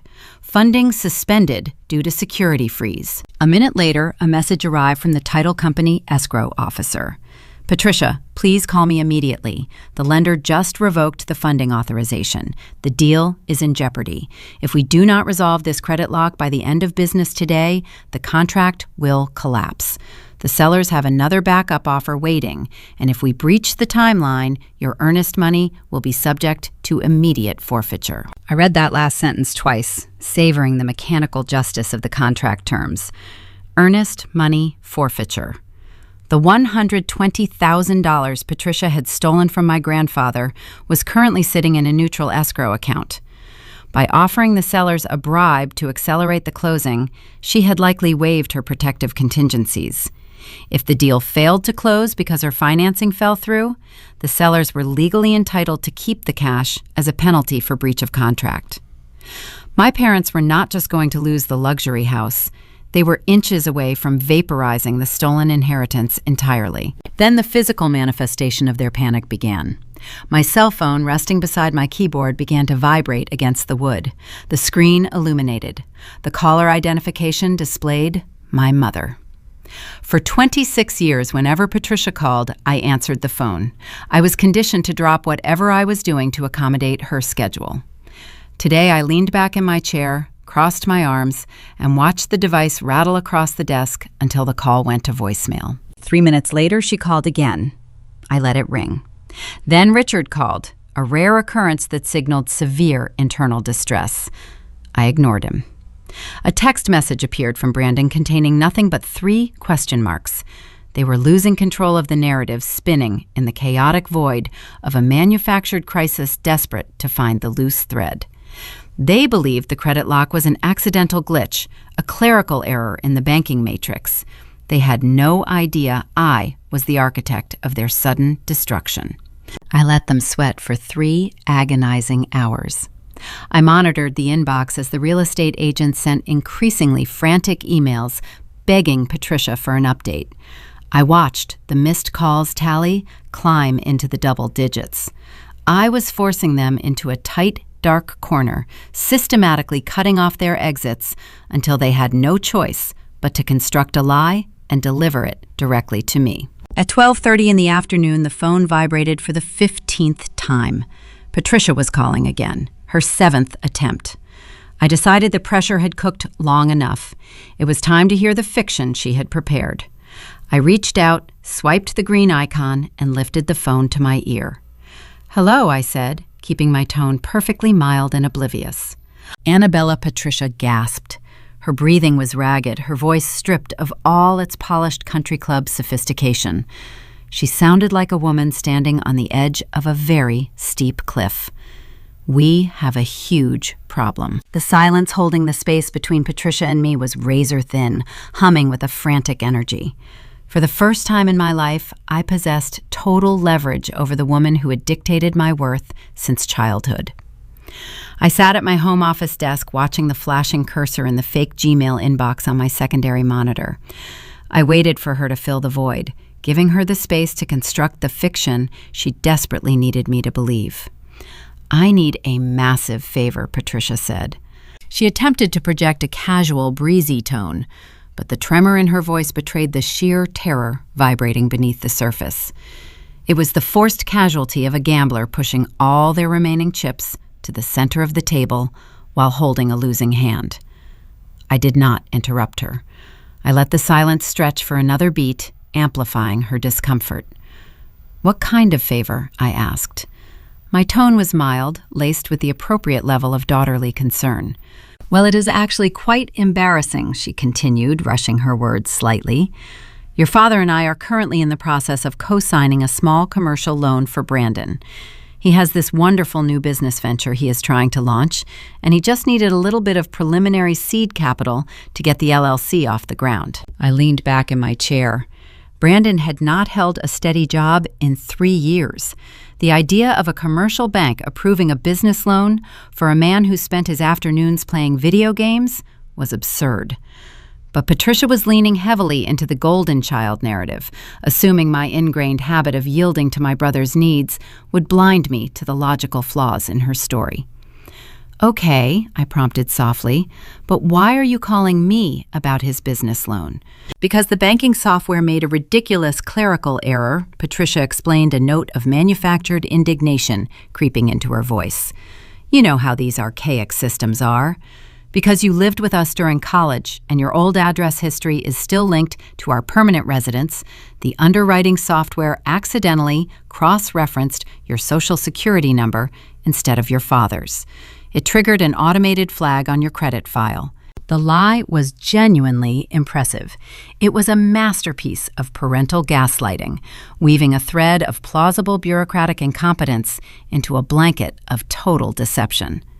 She was attempting to convince a professional fraud analyst that a highly regulated commercial lending institution accidentally swapped 2 entirely different Social Security numbers based solely on an old residential address. "The bank just notified us that your credit file is currently locked," Patricia said. Her breathing hitched, the desperation leaking through the cracks in her performance. "We need to clear this up before the end of the business day, or the lender will revoke the seed capital. Annabella, you need to log into your bureaus and unfreeze your credit right now. Just lift the security locks for 48 hours so the underwriters can clear the error." She delivered the final instruction as a command, reverting to the authoritative dynamic she had established when I was a child. She expected me to jump, log into the portals, and willingly dismantle the digital wall I had spent the previous evening constructing. She needed me to hand her the keys to my own execution. I took a slow, deliberate sip of my coffee. I allowed her demand to hang in the air for a full 5 seconds. When I finally spoke, I pitched my voice a half octave higher, injecting it with pure, unadulterated panic. "Oh my God, Mom," I gasped. "What is it?" Patricia asked sharply. "Just lift the freeze, Annabella. Do not overreact." "I cannot lift the freeze," I cried, letting a frantic, breathy edge enter my performance. "The address error is not the only problem. Mom, somebody stole my identity." The line went completely dead. I could hear the faint, high-pitched static of the cellular connection. I pictured her standing in her foreclosed suburban kitchen, the blood draining rapidly from her face, her meticulously crafted lie colliding with a brick wall of reality. "What are you talking about?" she whispered. The commanding tone vanished, replaced by a thin, hollow sound. "I received an alert from my monitoring app on Tuesday morning," I explained rapidly, playing the role of the terrified, naive victim to absolute perfection. Someone executed a hard inquiry on my file. They submitted a massive application under my name for a regional mortgage. The inquiry said it was for a $600,000 house located in Saratoga Springs. Mom, there are literal criminals out there trying to buy a luxury estate using my credit score. That is why I placed the hard locks on all 3 bureaus. I had to stop them from closing the loan. I listened to her lungs seize. She stopped breathing entirely for 3 seconds. The silence was not just the absence of sound. It was the acoustic signature of total catastrophic failure. She realized in real time that her brilliant manipulation had backfired. She thought she was calling to fix a glitch. Instead, she had just discovered that the victim of her felony was actively barricading the doors. Annabella, Patricia said, her voice shaking violently now. Listen to me very carefully. You must unfreeze the account. The mortgage inquiry is probably just another automated system error connected to Brandon's commercial application. A $600,000 residential mortgage is not a commercial seed loan, Mom, I argued, maintaining my panicked facade. And the inquiry specifically listed a residential property in Saratoga Springs. This is a targeted, sophisticated federal crime. The hackers probably have my birth certificate and my old driver license. I delivered that specific detail like a scalpel, sliding it directly between her ribs. I wanted her to know that I knew precisely what was missing from my apartment safe without explicitly accusing her of the theft. I heard a sharp intake of breath on the other end. She was drowning. I am actually putting my coat on right now, I announced, pulling the final pin on the grenade. I printed out the entire credit report and the alert history. I am walking out to my car to drive down to the police precinct. I am going to file a formal identity theft report with the financial crimes detectives. They told me over the phone that once I file the paperwork, they will subpoena the regional bank to get the IP addresses and the contact information of the person who submitted the fraudulent application. We are going to catch whoever did this, Mom. No, Patricia shrieked. The word tore from her throat raw and unpolished. The facade of the calm country club matriarch shattered completely. The polished veneer cracked, exposing the terrified, bankrupt criminal hiding underneath. Do not go to the police, she yelled, her panic escalating into pure hysteria. Annabella, you cannot involve the authorities. It is just a clerical error. If you walk into a precinct and file a felony report, the subsequent investigation will completely freeze Brandon's business loan. You will ruin your brother's entire future over a stupid misunderstanding. I stopped pacing my home office. I stared out the window at the gray afternoon sky. The sheer, breathtaking selfishness of her argument crystallized in my mind. Even in the face of what she believed was my catastrophic ruin, her only stated priority was protecting my brother. She was explicitly demanding that I allow a faceless hacker to steal my identity, ruin my credit, and saddle me with massive debt just to ensure Brandon could secure a fictional business loan. She was asking me to bleed out so he would not get a paper cut. I have to protect myself, Mom, I said smoothly.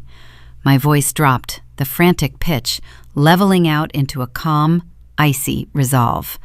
I will keep the files frozen until the detectives sort out exactly who submitted that application. Annabella, do not, you dare hang up this phone, Patricia screamed. I pulled the device away from my ear, pressed the red icon, and severed the connection. I tossed the phone onto my desk. I knew the conversation was not the end of the conflict. It was merely the escalation point. I had cornered a desperate animal, and desperate animals do not simply accept defeat and wait for the trap to snap shut. They thrash, they bite, they attempt to chew their own leg off to escape. My parents had 90 hours before the title company dissolved the contract and vaporized the stolen inheritance money. They had exhausted their phone tactics. They could no longer manipulate me remotely. I walked into my living room and checked the deadbolt on my front door. The electronic war was over. The physical confrontation was about to begin. The shadows in my apartment stretched long and thin as Thursday evening bled into night. The illuminated digits on my kitchen stove read 8 o'clock. I sat on my sofa in the dark, the television powered off, listening to the ambient hum of the city traffic drifting through the window glass. I knew they were coming. My mother possessed an ego that could not tolerate defeat, and my father operated on a foundation of blunt intimidation. When their digital manipulation failed over the phone, they would inevitably resort to physical proximity to force my compliance. Desperate people do not simply accept a closed door. They try to kick it down. A heavy fist pounded against the exterior wood of my entryway. The sound echoed through the quiet living space, sharp and demanding. It was not a polite, tentative knock. It was a rhythmic, punishing sequence designed to startle the occupant and establish immediate dominance. I stood up, smoothing the fabric of my sweater. My resting heart rate barely elevated. The anticipation of the conflict was far worse than the arrival of the enemy. I walked down the short hallway, my bare feet silent on the hardwood floor. I leaned forward and pressed my eye against the glass lens of the peephole. The distorted fisheye view revealed the fluorescent lighting of the communal corridor. 3 figures stood clustered on my welcome mat. Richard hovered in the back, his face flushed a mottled red, his fists clenched at his sides. Patricia stood front and center, her usually immaculate hair frizzy from the damp evening air. Her designer trench coat looked hastily buttoned, as if she had thrown it on in a blind panic.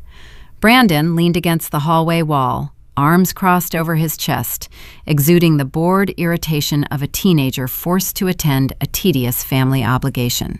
I reached out and slid the solid brass chain lock into the reinforced track.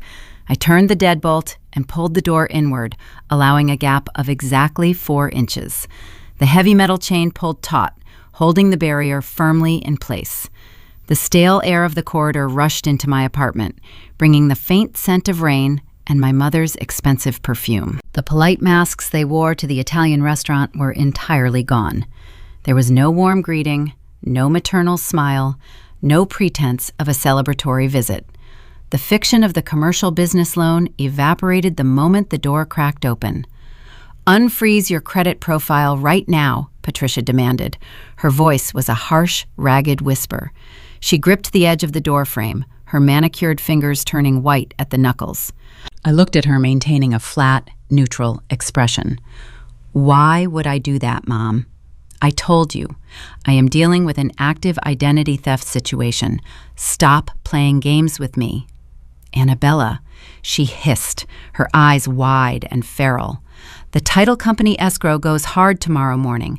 If we do not resolve this credit lock by the end of the business day tomorrow, the sellers are going to terminate the contract. We are going to lose $120,000 in earnest money." She said the number out loud, launching it into the narrow space between us like a weapon. She expected the sheer size of the figure to shock me into obedience. Instead, it provided the perfect opening to dismantle her reality. "My $120,000, I corrected softly. Patricia stopped breathing. The frantic energy fueling her demands vanished, replaced by a sudden, paralyzing stillness. Richard stepped forward, crowding into the narrow frame of the doorway, his broad shoulders blocking the hallway light.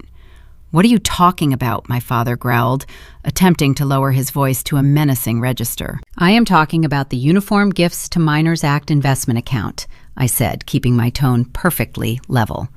"The account Grandfather Harrison opened for me when I was an infant, the one you kept hidden for 8 years after I turned 18. I found the wire transfer receipt, Dad. I know exactly how you funded the escrow account for the Saratoga Springs house." The mottled red color on Richard's face deepened into a dark, dangerous purple. Throughout my childhood, whenever he lost an argument, he relied on physical volume and towering posture to terrify his opponents into submission. He pushed his weight against the door. The brass chain groaned, biting into the wooden frame, holding fast against the pressure. He reached into the interior pocket of his wool overcoat and pulled out a folded piece of paper. He shoved the document through the 4-inch gap, waving it blindly in my direction.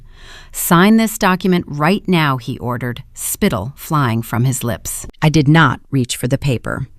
I looked down at the text visible on the crumpled page. It was a hastily drafted legal release, likely composed by the same shady notary who stamped the forged power of attorney. The document was a formal letter addressed to the 3 credit bureaus, instructing them to lift the security freezes. Attached to the bottom was a retroactive authorization clause, legally ratifying the fraudulent mortgage application and designating Patricia as my authorized financial proxy.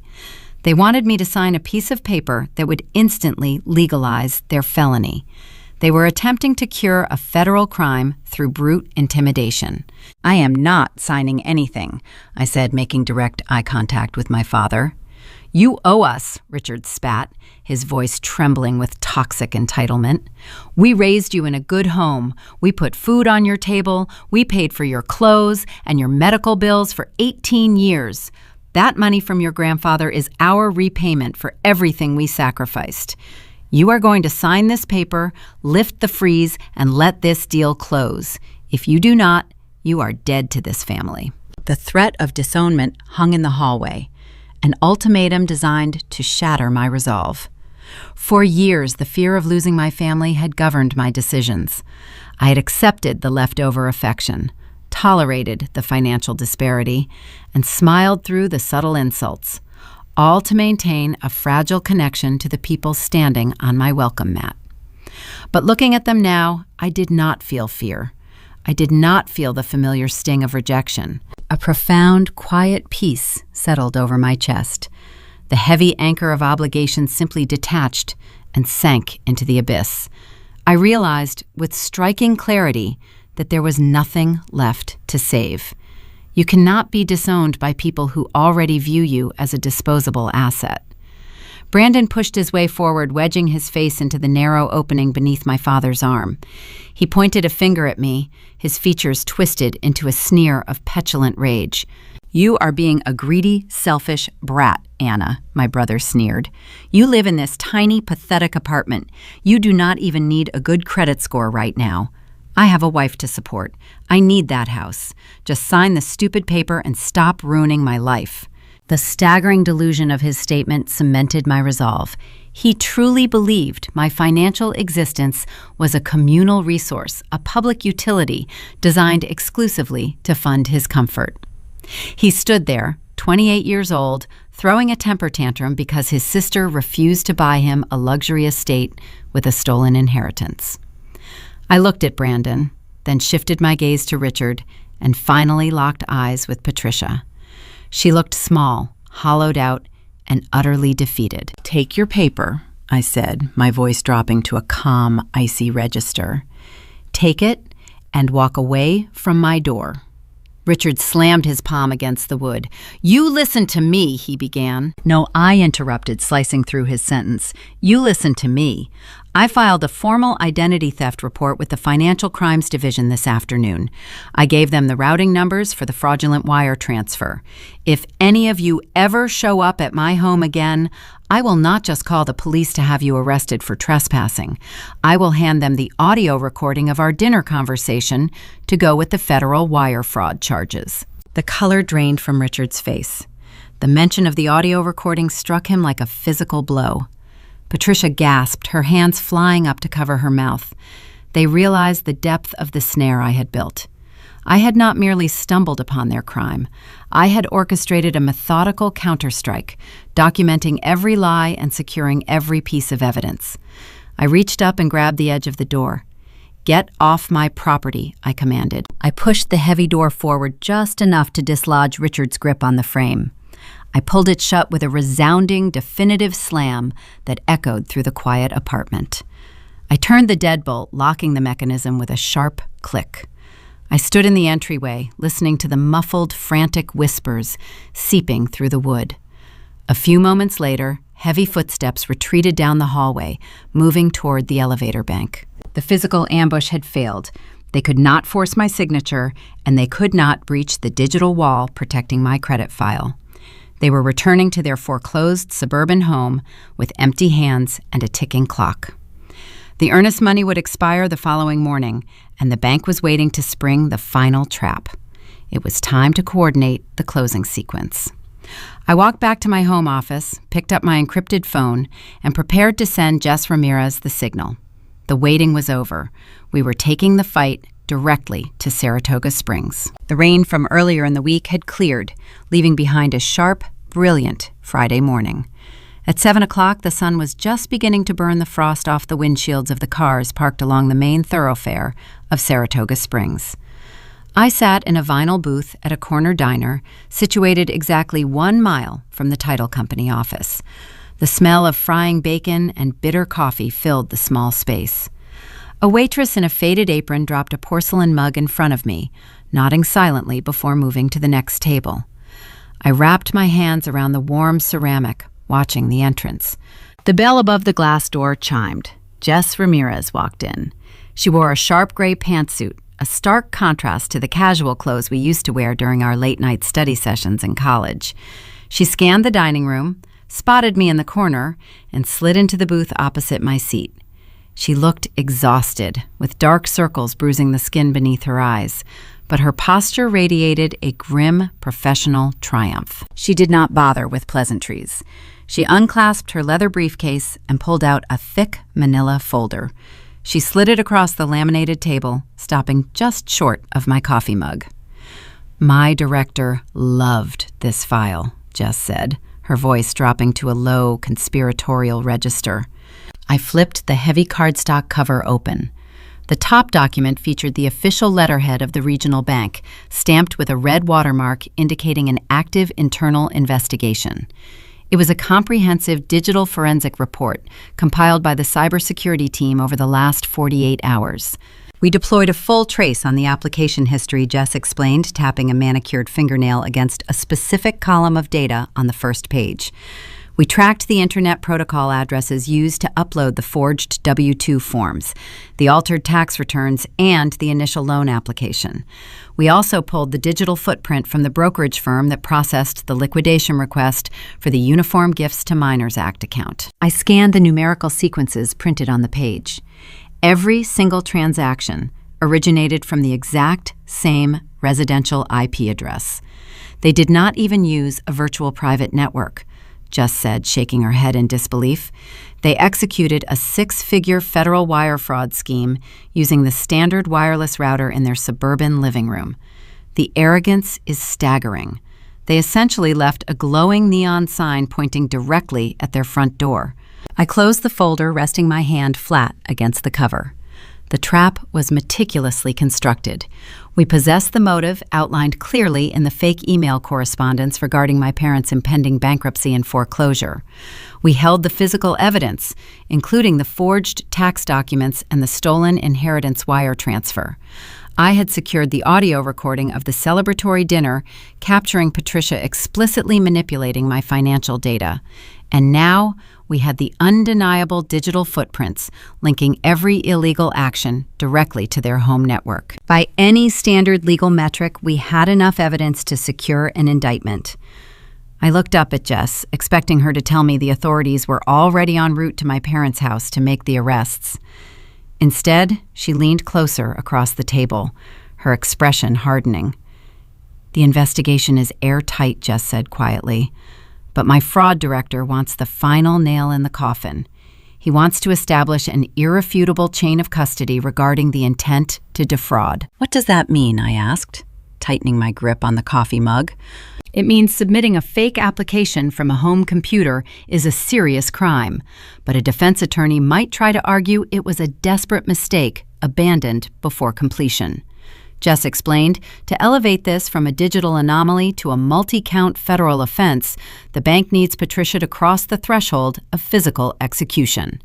We need her to walk into a commercial space, present fraudulent legal documents to a licensed officer of the court, and attempt to finalize the transaction in person." The strategy made perfect, terrifying sense. The bank wanted to eliminate any possibility of a plea bargain. They wanted my mother caught red-handed, standing in a room with a forged pen in her hand. "How are we going to facilitate that?" I asked. "The credit file is still locked. The automated underwriting system crashed yesterday morning. The loan is officially dead in your system. My mother knows the funding is suspended." Jess offered a thin, razor-sharp smile. "The loan is dead in the banking software," she confirmed. "But we did not tell your mother that." She reached into her briefcase and retrieved a printed email exchange. She slid it toward me. It was a message sent from the title company escrow officer to the fake Gmail account my mother controlled. The timestamp indicated it was dispatched late Thursday night, shortly after my parents fled my apartment building.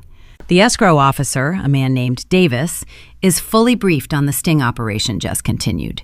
He is cooperating with our fraud unit. Last night he emailed Patricia and told her the bank managed to push a manual override through the underwriting system. He informed her the credit lock issue was resolved internally and the clear-to-close status was reinstated. I read the printed email. Davis had perfectly mirrored the bureaucratic language of the real estate industry, assuring Patricia the transaction was back on track. He confirmed the Friday morning appointment, instructing her to bring the authorized proxy paperwork to sign on my behalf. She thinks she won, I whispered, realizing the depth of the psychological manipulation the bank was employing. After the confrontation at my door last night, she probably assumed the title company found a loophole, or the bank simply ignored the freeze to secure their commission. Exactly, Jess nodded. We let them walk into the closing room. We let Patricia sit down at the mahogany table. We let her physically pull the forged power of attorney out of her purse and hand it to Davis. She has to claim on the record that she is legally representing you.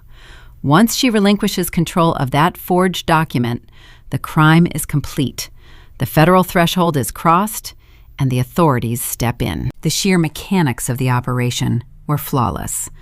My parents believed they were walking into a victory lap, completely oblivious to the fact that the entire commercial infrastructure was colluding to orchestrate their downfall.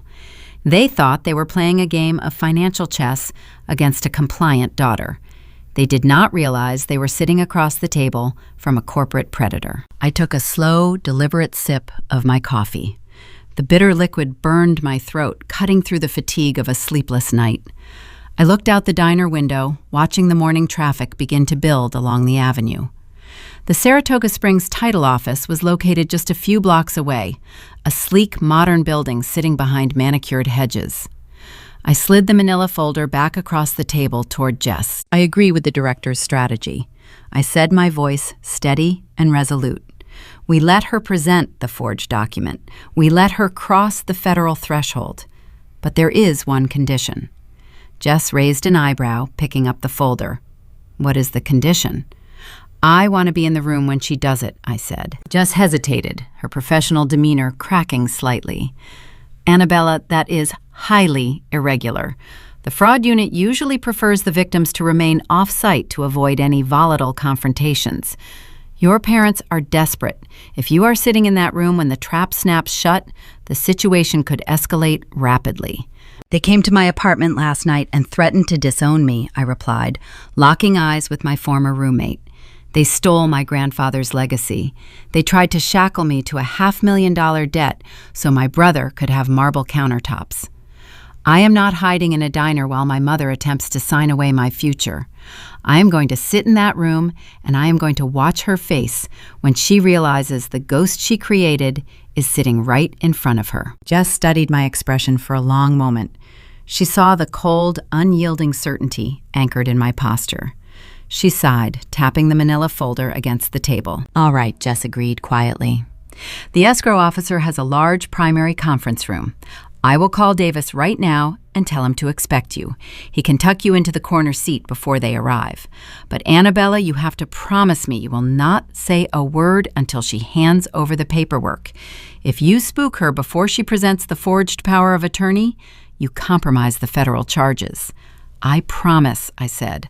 I will not make a sound until the ink is ready to dry. Jess paid the bill, leaving a generous tip on the laminate table. We walked out of the diner together, stepping into the crisp morning air. The clock on my cellular device read 8:15. We had exactly 45 minutes before my family arrived to execute my financial ruin. I pulled my tailored navy blazer tight against the chill, adjusting the lapels. It was the same jacket I wore to the celebratory dinner, the armor I chose for the final battle. I turned toward the avenue, ready to meet the escrow officer and secure my position in the shadows of the glass room. The facade of the Saratoga Springs Title Company projected an aura of quiet, unshakable stability. Manicured boxwood hedges lined the pristine concrete walkway leading to double glass doors. A discreet brass plaque mounted beside the entrance displayed the firm name in conservative serif typography. It was a space designed to alleviate the inherent anxieties of massive financial transactions, a place where people came to sign their names to the largest debts they would ever acquire. It was 8:30 in the morning. The air carried the sharp, clean scent of fresh pine needles and expensive floor wax. I pushed through the heavy glass doors, stepping into a spacious reception area bathed in natural light. A receptionist with a headset sat behind a curved mahogany desk, typing silently on a low-profile keyboard. Before I could approach the counter, a man stepped out from a hallway on the right. He wore a tailored charcoal suit and rimless glasses that gave him an air of academic severity. His posture was rigid, exuding the meticulous control required of a professional who handles multi-million-dollar escrow accounts daily. "Annabella Jones," he asked, his voice a low, resonant baritone. I nodded. "I am Annabella." "I am Davis," he said, extending a hand. His grip was firm and dry. "Jess Ramirez contacted me. We have been expecting you. Please step into my office for a moment before we prepare the primary conference room." I followed him down a short corridor, my low heels sinking into the plush carpeting. The walls were decorated with framed topographical maps of the surrounding county. Davis closed his office door behind us, gesturing for me to sit in a leather chair positioned opposite his cluttered desk. He opened a thick manila folder resting on his blotter. Inside, I recognized the stark black and white photocopies of my actual current driver license and the certified duplicate of my birth certificate I had secured the previous evening. Pinned to the top of these documents was the formal identity theft police report I had filed with the Financial Crimes Division. I have cross-referenced your verified identification against the police report and the internal fraud dossier provided by the regional bank. Davis stated, his eyes scanning the paperwork. "The chain of evidence is flawless. We are legally protected to proceed with the sting operation." He leaned back in his chair, removing his glasses and pinching the bridge of his nose. For a brief moment, the stern academic facade cracked, revealing a profound sense of disgust.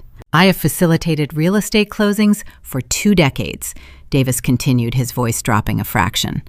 "This industry exposes you to a remarkable spectrum of human desperation. I have watched spouses forge signatures to hide crippling gambling debts.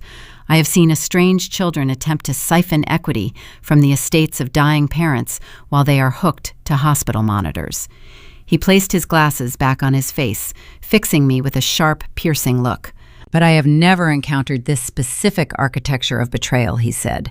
"A mother stealing the identity of her own daughter to purchase a luxury estate explicitly to escape the impending foreclosure of her own bankrupt home. That requires a sustained, calculated malice that goes beyond mere financial desperation. It is a new, breathtaking level of cold." He closed the folder, resting his palms flat against the heavy cardstock cover. "I understand you requested to be present in the room during the execution phase." Davis noted, his tone returning to strict professionalism. "Yes," I confirmed. "I promised Jess I would remain completely silent until Patricia officially presents the forged power of attorney. I will not compromise the federal threshold requirements. But I need to be sitting at that table when the transaction collapses." Davis nodded, slowly respecting the boundary I had established. "Very well. The primary conference room is located at the far end of the hall. It is a glass-walled space, but the lighting is designed to minimize glare from the windows.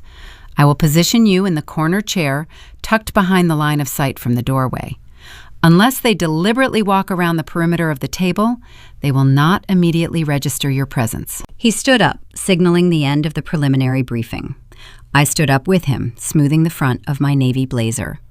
"Where are the authorities?" I asked, needing to verify the final piece of the tactical arrangement. Davis gestured toward a closed door on the opposite side of his office. "The financial crimes detective assigned to your police report arrived 15 minutes ago. He is currently waiting in the secondary adjoining office, reviewing the wire transfer logs with my compliance manager. Once Patricia places the forged document on my table and claims proxy authority, I will inform her the funding is pulled due to identity theft." That specific phrasing is the operational signal. The detective will enter the room immediately afterward to initiate the detentions. The mechanics were set. Every variable was accounted for, every exit route blocked. I walked out of Davis's office, following him down the plush corridor toward the final battleground. The primary conference room was an intimidating, beautiful space.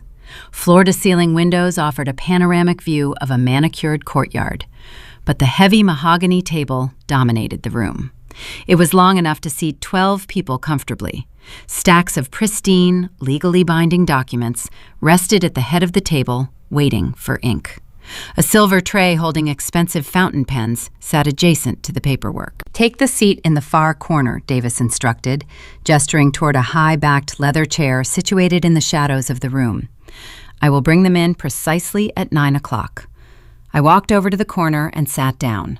The leather was cool and firm against my back. I rested my hands in my lap, feeling the slight tremor in my fingers. I reached into the right pocket of my blazer. My fingertips brushed against a cold, heavy object. It was the solid silver dollar Grandfather Harrison had given me 16 years ago. I had retrieved it from a small velvet box on my dresser before leaving my apartment this morning. I rolled the textured edge of the coin between my thumb and forefinger. It was a tangible, grounding anchor, a physical reminder of the man who had tried to build a fortress around my future. He knew Richard and Patricia were fundamentally broken people, consumed by a toxic obsession with superficial wealth. He knew they would eventually consume everything around them to maintain their fiction. He just did not survive long enough to see the final, desperate act of their consumption. But I survived. He had built the safety net, and today I was finally pulling the strings tight to finish the job he started. I was protecting the legacy he left me, ensuring it would not be laundered into Carrara marble and luxury square footage for a family that viewed me as a disposable asset. I kept my hand in my pocket, gripping the silver coin, allowing its cold weight to steady my pulse. I looked at the digital clock mounted on the wall above the doorway. The glowing red numbers flipped to 8:55. The low, steady hum of the air conditioning system masked the ambient noise of the building. I regulated my breathing, utilizing the techniques I relied on during intense data audits. In through the nose for 4 seconds, hold for 4 seconds, out through the mouth for 4 seconds. I transformed my anxiety into absolute crystalline focus. Down the corridor beyond the heavy oak door of the conference room, a faint mechanical chime sounded. It was the elevator arriving at our floor. The metal doors slid open, releasing a murmur of voices into the quiet hallway. I recognized the sharp, commanding cadence of my mother instantly. She was complaining about the lack of premium parking spaces near the entrance, projecting her usual aura of inconvenienced superiority. Richard murmured a placating agreement, his heavy footsteps thudding against the carpet. A moment later, Lauren's high-pitched laughter echoed through the space, followed by Brandon making a boastful comment about where he planned to place his new sectional sofa. They were walking down the hall, marching in a tight, confident formation, completely unaware that the floor beneath them had already vanished. I sat perfectly still in the shadowed corner of the glass room, my hand wrapped tightly around my grandfather's silver dollar, waiting for the heavy oak door to swing open. The murmur of approaching voices grew louder, filtering through the heavy oak door of the primary conference room. I released my grip on the silver dollar, slipping my hand out of my blazer pocket. I picked up the paper cup of coffee resting on the mahogany table, holding it loosely, ready to close the loop I had opened at the very beginning of this narrative. We are back exactly where we started. It was 8:58 in the morning, the brass handle depressed with a sharp, mechanical click. The door swung open, slicing a wide arc through the quiet, pressurized air of the room. Patricia crossed the threshold first, leading the family procession with the measured, triumphant stride of a conquering general. She wore a tailored cream blazer over a silk blouse, her signature pearl earrings catching the fluorescent overhead lights. She radiated the smug, impenetrable confidence of a woman who firmly believed she had outsmarted the entire financial system, the legal establishment, and most importantly, her own daughter. Richard trailed half a step behind her. He did not share her triumphant posture. He tugged at the cuffs of his expensive dress shirt, his eyes darting toward the floor-to-ceiling windows, scanning the perimeter of the room with the nervous, twitchy energy of a man who secretly knew he was standing on fragile ice. Brandon and Lauren strolled in next, bringing up the rear of the formation.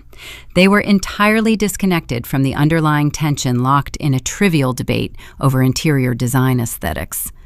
Lauren held a fan of color swatches in her hand, complaining loudly about the undertones of a specific shade of gray paint she wanted to use for the guest bathroom. Brandon nodded along absent-mindedly, scrolling through an application on his cellular phone. They looked like a couple arriving at a weekend brunch, treating the execution of a $600,000 federal felony as a minor administrative chore. Davis, the escrow officer, stood at the head of the long mahogany table waiting. He presented a flawless portrait of bureaucratic neutrality, offering a polite, practiced nod as my family filed into the room. Because I was seated in the deep shadow of the far corner, obscured by the angle of the open door and the glare from the exterior windows, none of them registered my presence. Patricia walked directly toward Davis. She unclasped the brass lock on her designer tote bag and reached inside. With a flourish that bordered on theatrical, she withdrew a crisp, notarized document. She smoothed the paper flat onto the polished wood, resting her manicured fingertips against the edges. "Good morning, Patricia," said her voice, dropping into that melodic, maternal cadence she utilized whenever an audience was present. "We are ready to begin the closing procedures. I have the authorized paperwork right here. I will be acting as the designated legal proxy, signing the final mortgage and the title transfers on behalf of my daughter, Annabella." She pushed the forged power of attorney across the desk, relinquishing physical control of the document. The paper slid across the mahogany surface, coming to a halt directly in front of Davis. The trap was fully sprung. The federal threshold was officially crossed. Davis did not reach down to pick up the paper. He kept his hands clasped firmly behind his back. His expression remained carefully blank, offering no validation, no professional warmth. He simply shifted his gaze past Patricia's shoulder, looking directly into the shadowed corner of the room where I sat waiting. I lowered my paper cup. The base struck the sandstone coaster on the table with a sharp, hollow clink that snapped through the quiet air like the crack of a whip. "Are you sure about that, Mom?" I asked. The silence that followed was absolute, heavy and suffocating. It was not merely the absence of sound, it was the acoustic manifestation of reality violently asserting itself. Patricia froze her body, locking into rigid paralysis. The polished maternal smile hardened into a grotesque mask. Slowly, mechanically, she turned around to face the corner of the room.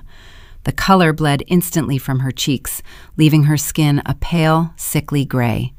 She stared at me, her eyes wide and uncomprehending, as if she were looking at an apparition. The daughter she had reduced to a signature, a credit score, and a disposable asset was sitting 10 feet away, watching her commit a felony. Behind her, Lauren gasped. Her fingers went slack, dropping the fan of paint swatches. The small rectangles of colored paper fluttered to the hardwood floor, scattering like dead leaves. Brandon snapped his head up from his phone, his jaw dropping open. The bored irritation wiped completely from his features. Richard stumbled backward, bumping heavily against the edge of a leather chair, his breathing suddenly ragged and shallow. Patricia looked down at the forged document resting on the table, then looked back up at me. Her right hand began to shake violently, a tremor she could not suppress or conceal. "Annabella," she whispered. Her voice cracked the word, tearing from her throat like dry parchment. She took a hesitant step forward, her mind desperately scrambling to process the catastrophic failure of her plan. Even now, staring directly into the abyss, her ego refused to accept total defeat. She clung frantically to the delusion that she was still in control of the narrative, that she could still manipulate the outcome.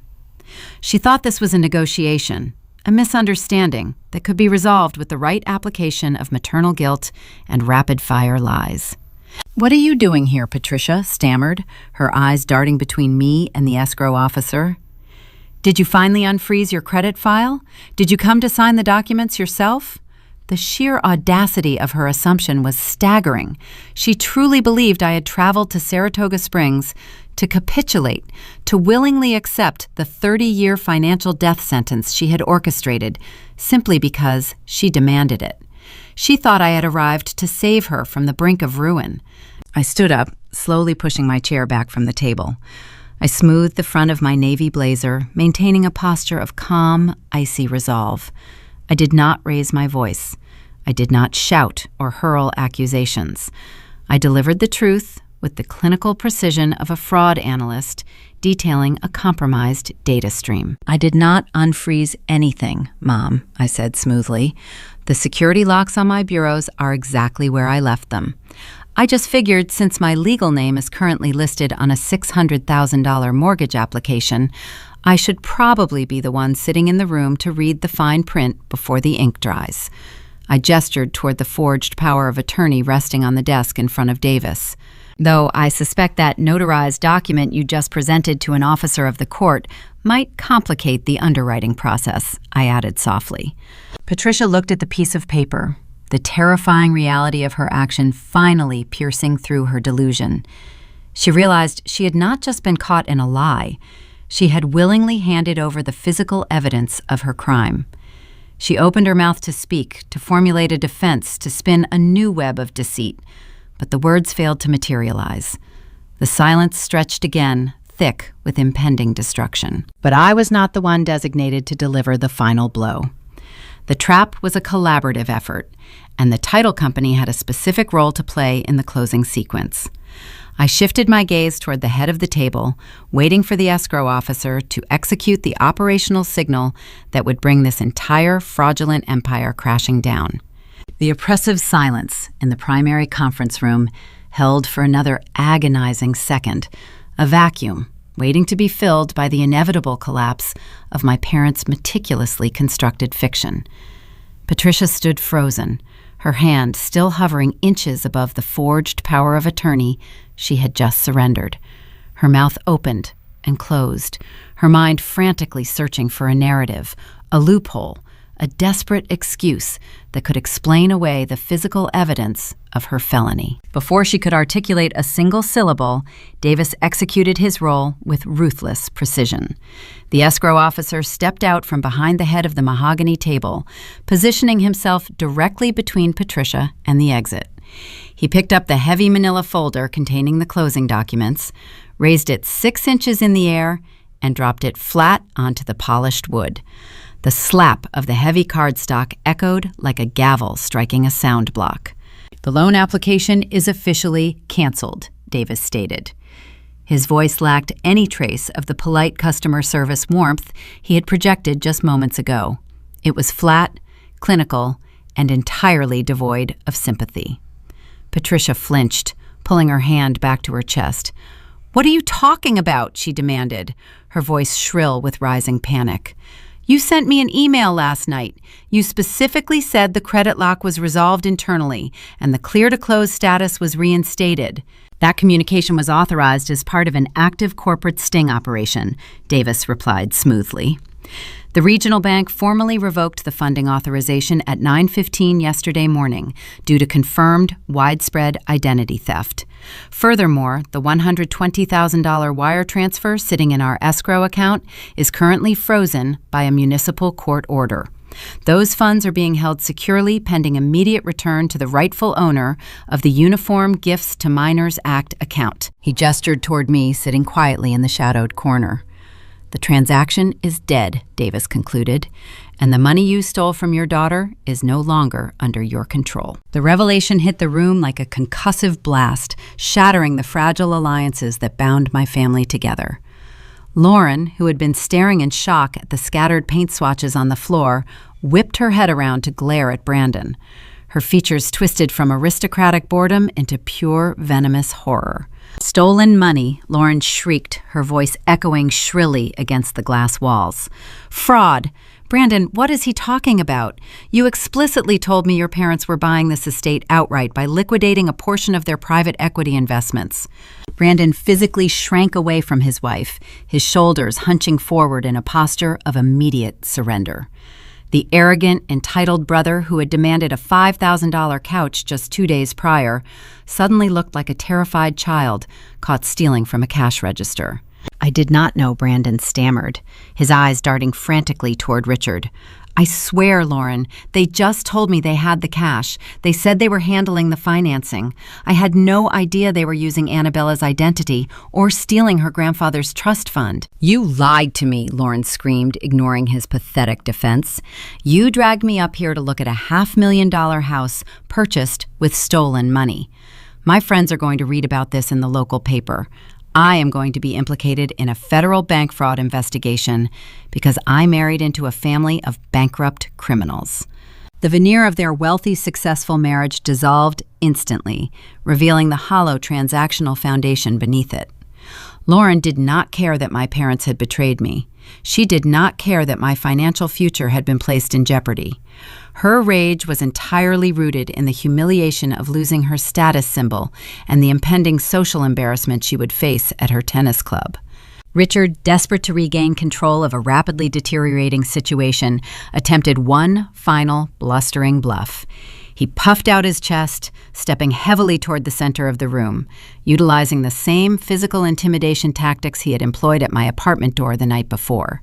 "This is an outrageous overreaction," my father barked, pointing a thick finger at Davis. "This entire situation is nothing more than a private family misunderstanding regarding a complex trust account. We do not need a court order, and we certainly do not need a title agent lecturing us on morality. The deal is off. We are leaving." He grabbed Patricia by the elbow, attempting to pull her toward the hallway. A shadow detached itself from the wall near the secondary office door. A man in a slightly rumpled, inexpensive brown suit stepped into the main conference area, effectively blocking the only exit. He carried a leather-bound notebook and projected an aura of weary, absolute authority. "Actually, Richard, nobody is leaving this room," the man announced, his voice calm and unyielding. Richard stopped abruptly, dropping Patricia's arm. "Who the hell are you?" my father demanded, his bluster faltering. "I am Detective Miller, Financial Crimes Division," he stated, flashing a silver badge pinned to the interior of his jacket. "And I am afraid this is no longer a private family misunderstanding. When you utilize an interstate digital network to submit forged tax documents to a federally insured banking institution, it becomes my jurisdiction."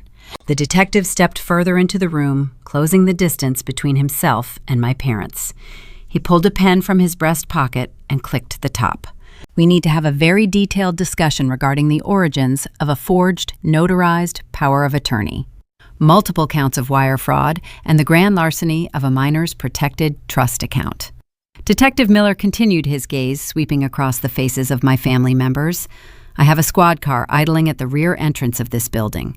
We can conduct this interview here, or we can conduct it in an interrogation room downtown.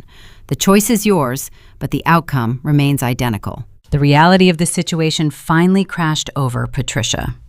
The cognitive dissonance she had maintained to justify her actions fractured completely. The absolute certainty of her impending arrest, the loss of the stolen money, and the public destruction of her carefully curated social image hit her simultaneously. Her knees buckled. She did not fall gracefully. She dropped heavily, grabbing the polished edge of the mahogany table to keep from collapsing entirely onto the hardwood floor. Her manicured fingers slipped against the smooth surface. Tears spilled over her lower eyelids, tracking through her expensive foundation and ruining her meticulously applied makeup.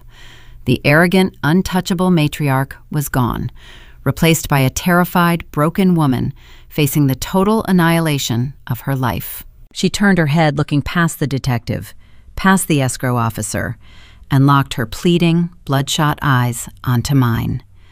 "Annabella," she whispered, her voice a ragged, desperate sob. "Please." I remained seated in the leather chair, my posture straight, my expression an impassive mask. I did not move toward her. I did not offer a comforting gesture. I simply watched her break. "Please, Annabella," Patricia begged, tears streaming down her cheeks, her voice escalating into a hysterical wail.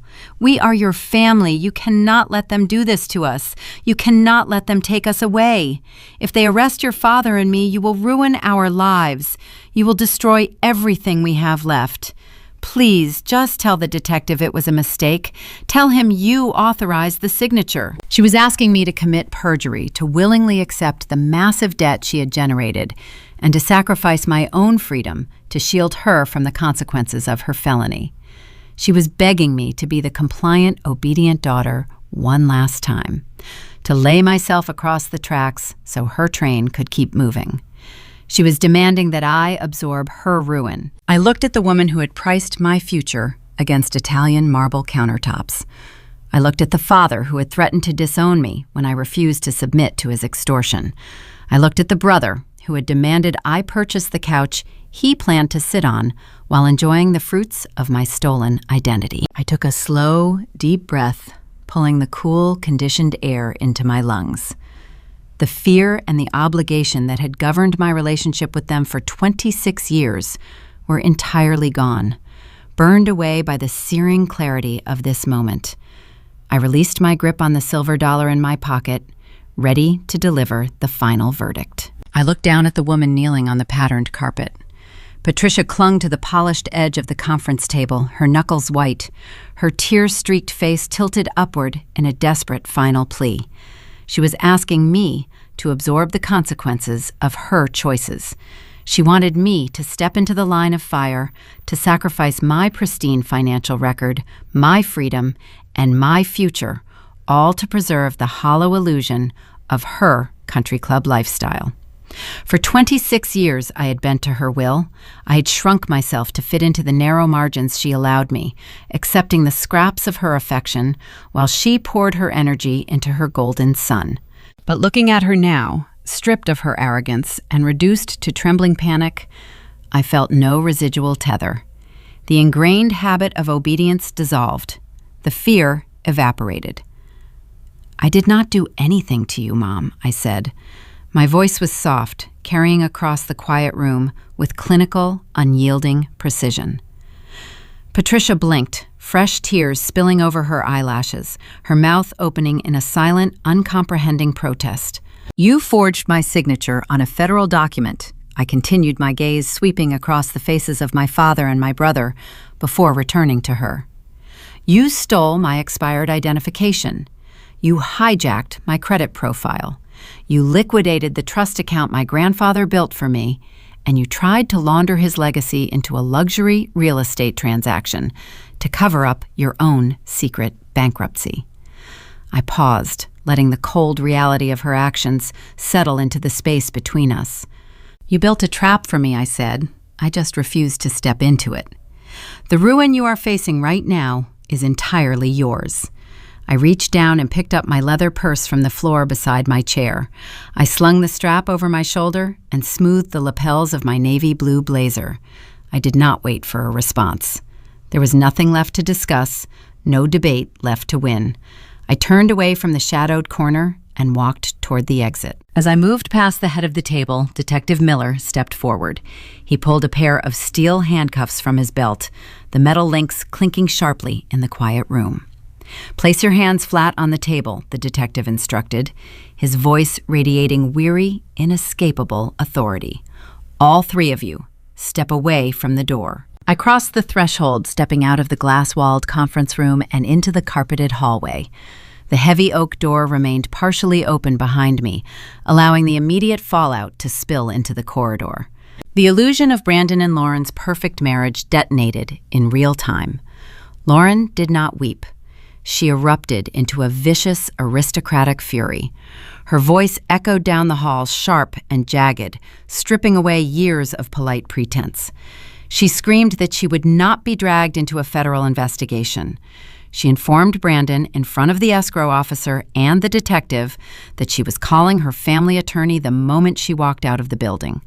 She demanded an immediate divorce, cursing the day she ever married into a family of destitute frauds. Brandon stammered, his voice cracking, as he begged her to calm down, whining about how he was a victim too. His pathetic defense was drowned out by the harsh Miranda rights warnings being read aloud by the financial crimes detective. I did not stop to listen to the rest. I pushed through the double glass doors of the title company and walked out into the crisp Saratoga Springs morning. The sun sat higher in the sky now, casting brilliant white light across the manicured boxwood hedges. I took a deep, unfiltered breath of the sharp autumn air. For the first time in my adult life, my lungs felt entirely clear. I walked to my car, slid into the driver's seat, and started the engine.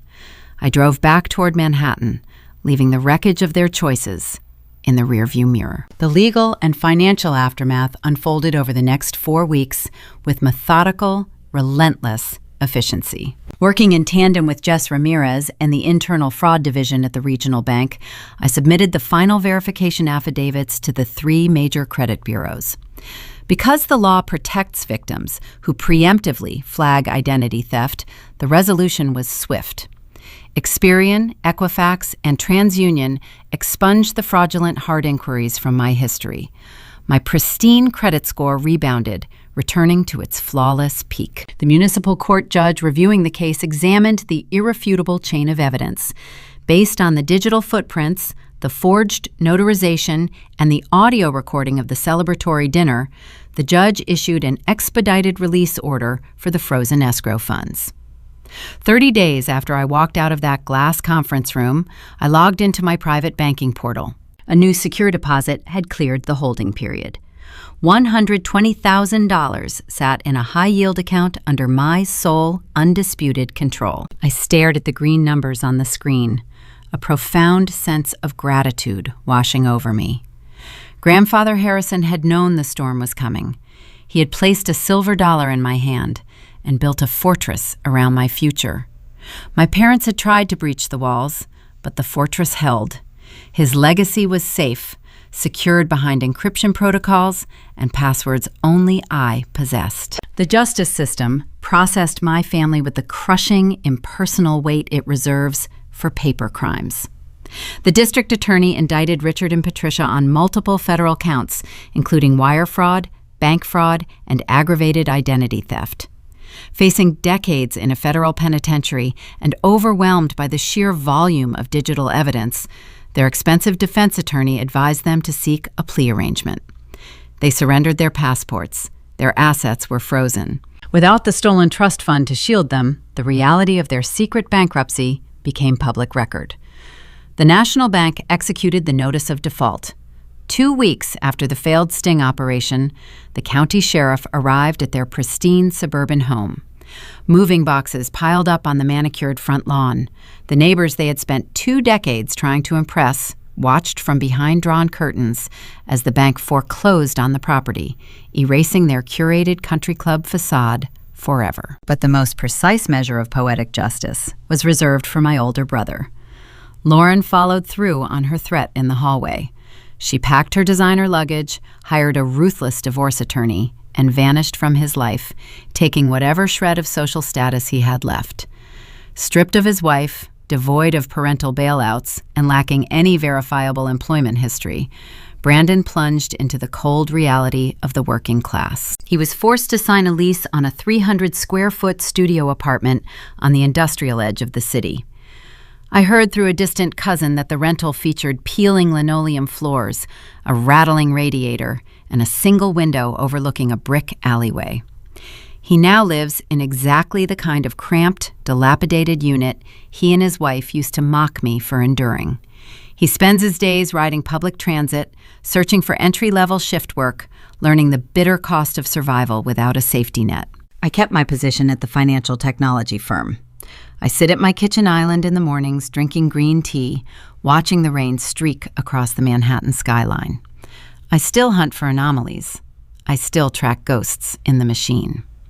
But my apartment is quiet now, filled with a deep, unbreakable peace. I changed the locks, both digital and physical.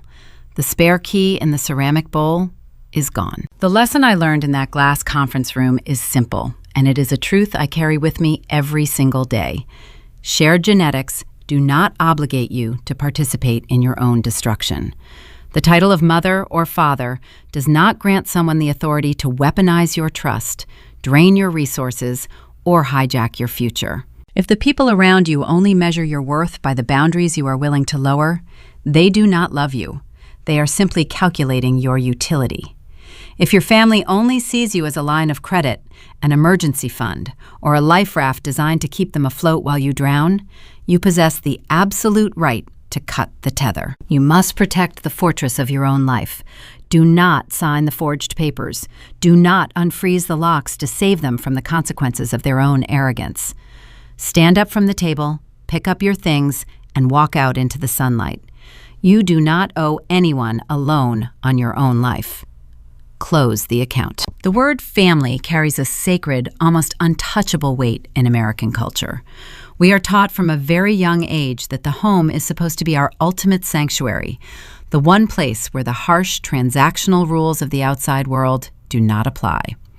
A traditional family structure is designed to be a fortress, a collaborative environment where parents serve as the primary architects of a child's moral and emotional foundation. But as the dust settles on Annabella's story, the shattered glass of that Saratoga Springs conference room forces us to confront a terrifying reality. What happens when the architects of your sanctuary are the very people secretly mining the foundation to sell the stones? Richard and Patricia Jones did not merely commit federal wire fraud. They committed a profound, foundational failure of parenting. Their story is a dark, cautionary reflection on the modern distortion of the American dream. Somewhere along the line, they confused material aesthetics with successful parenting.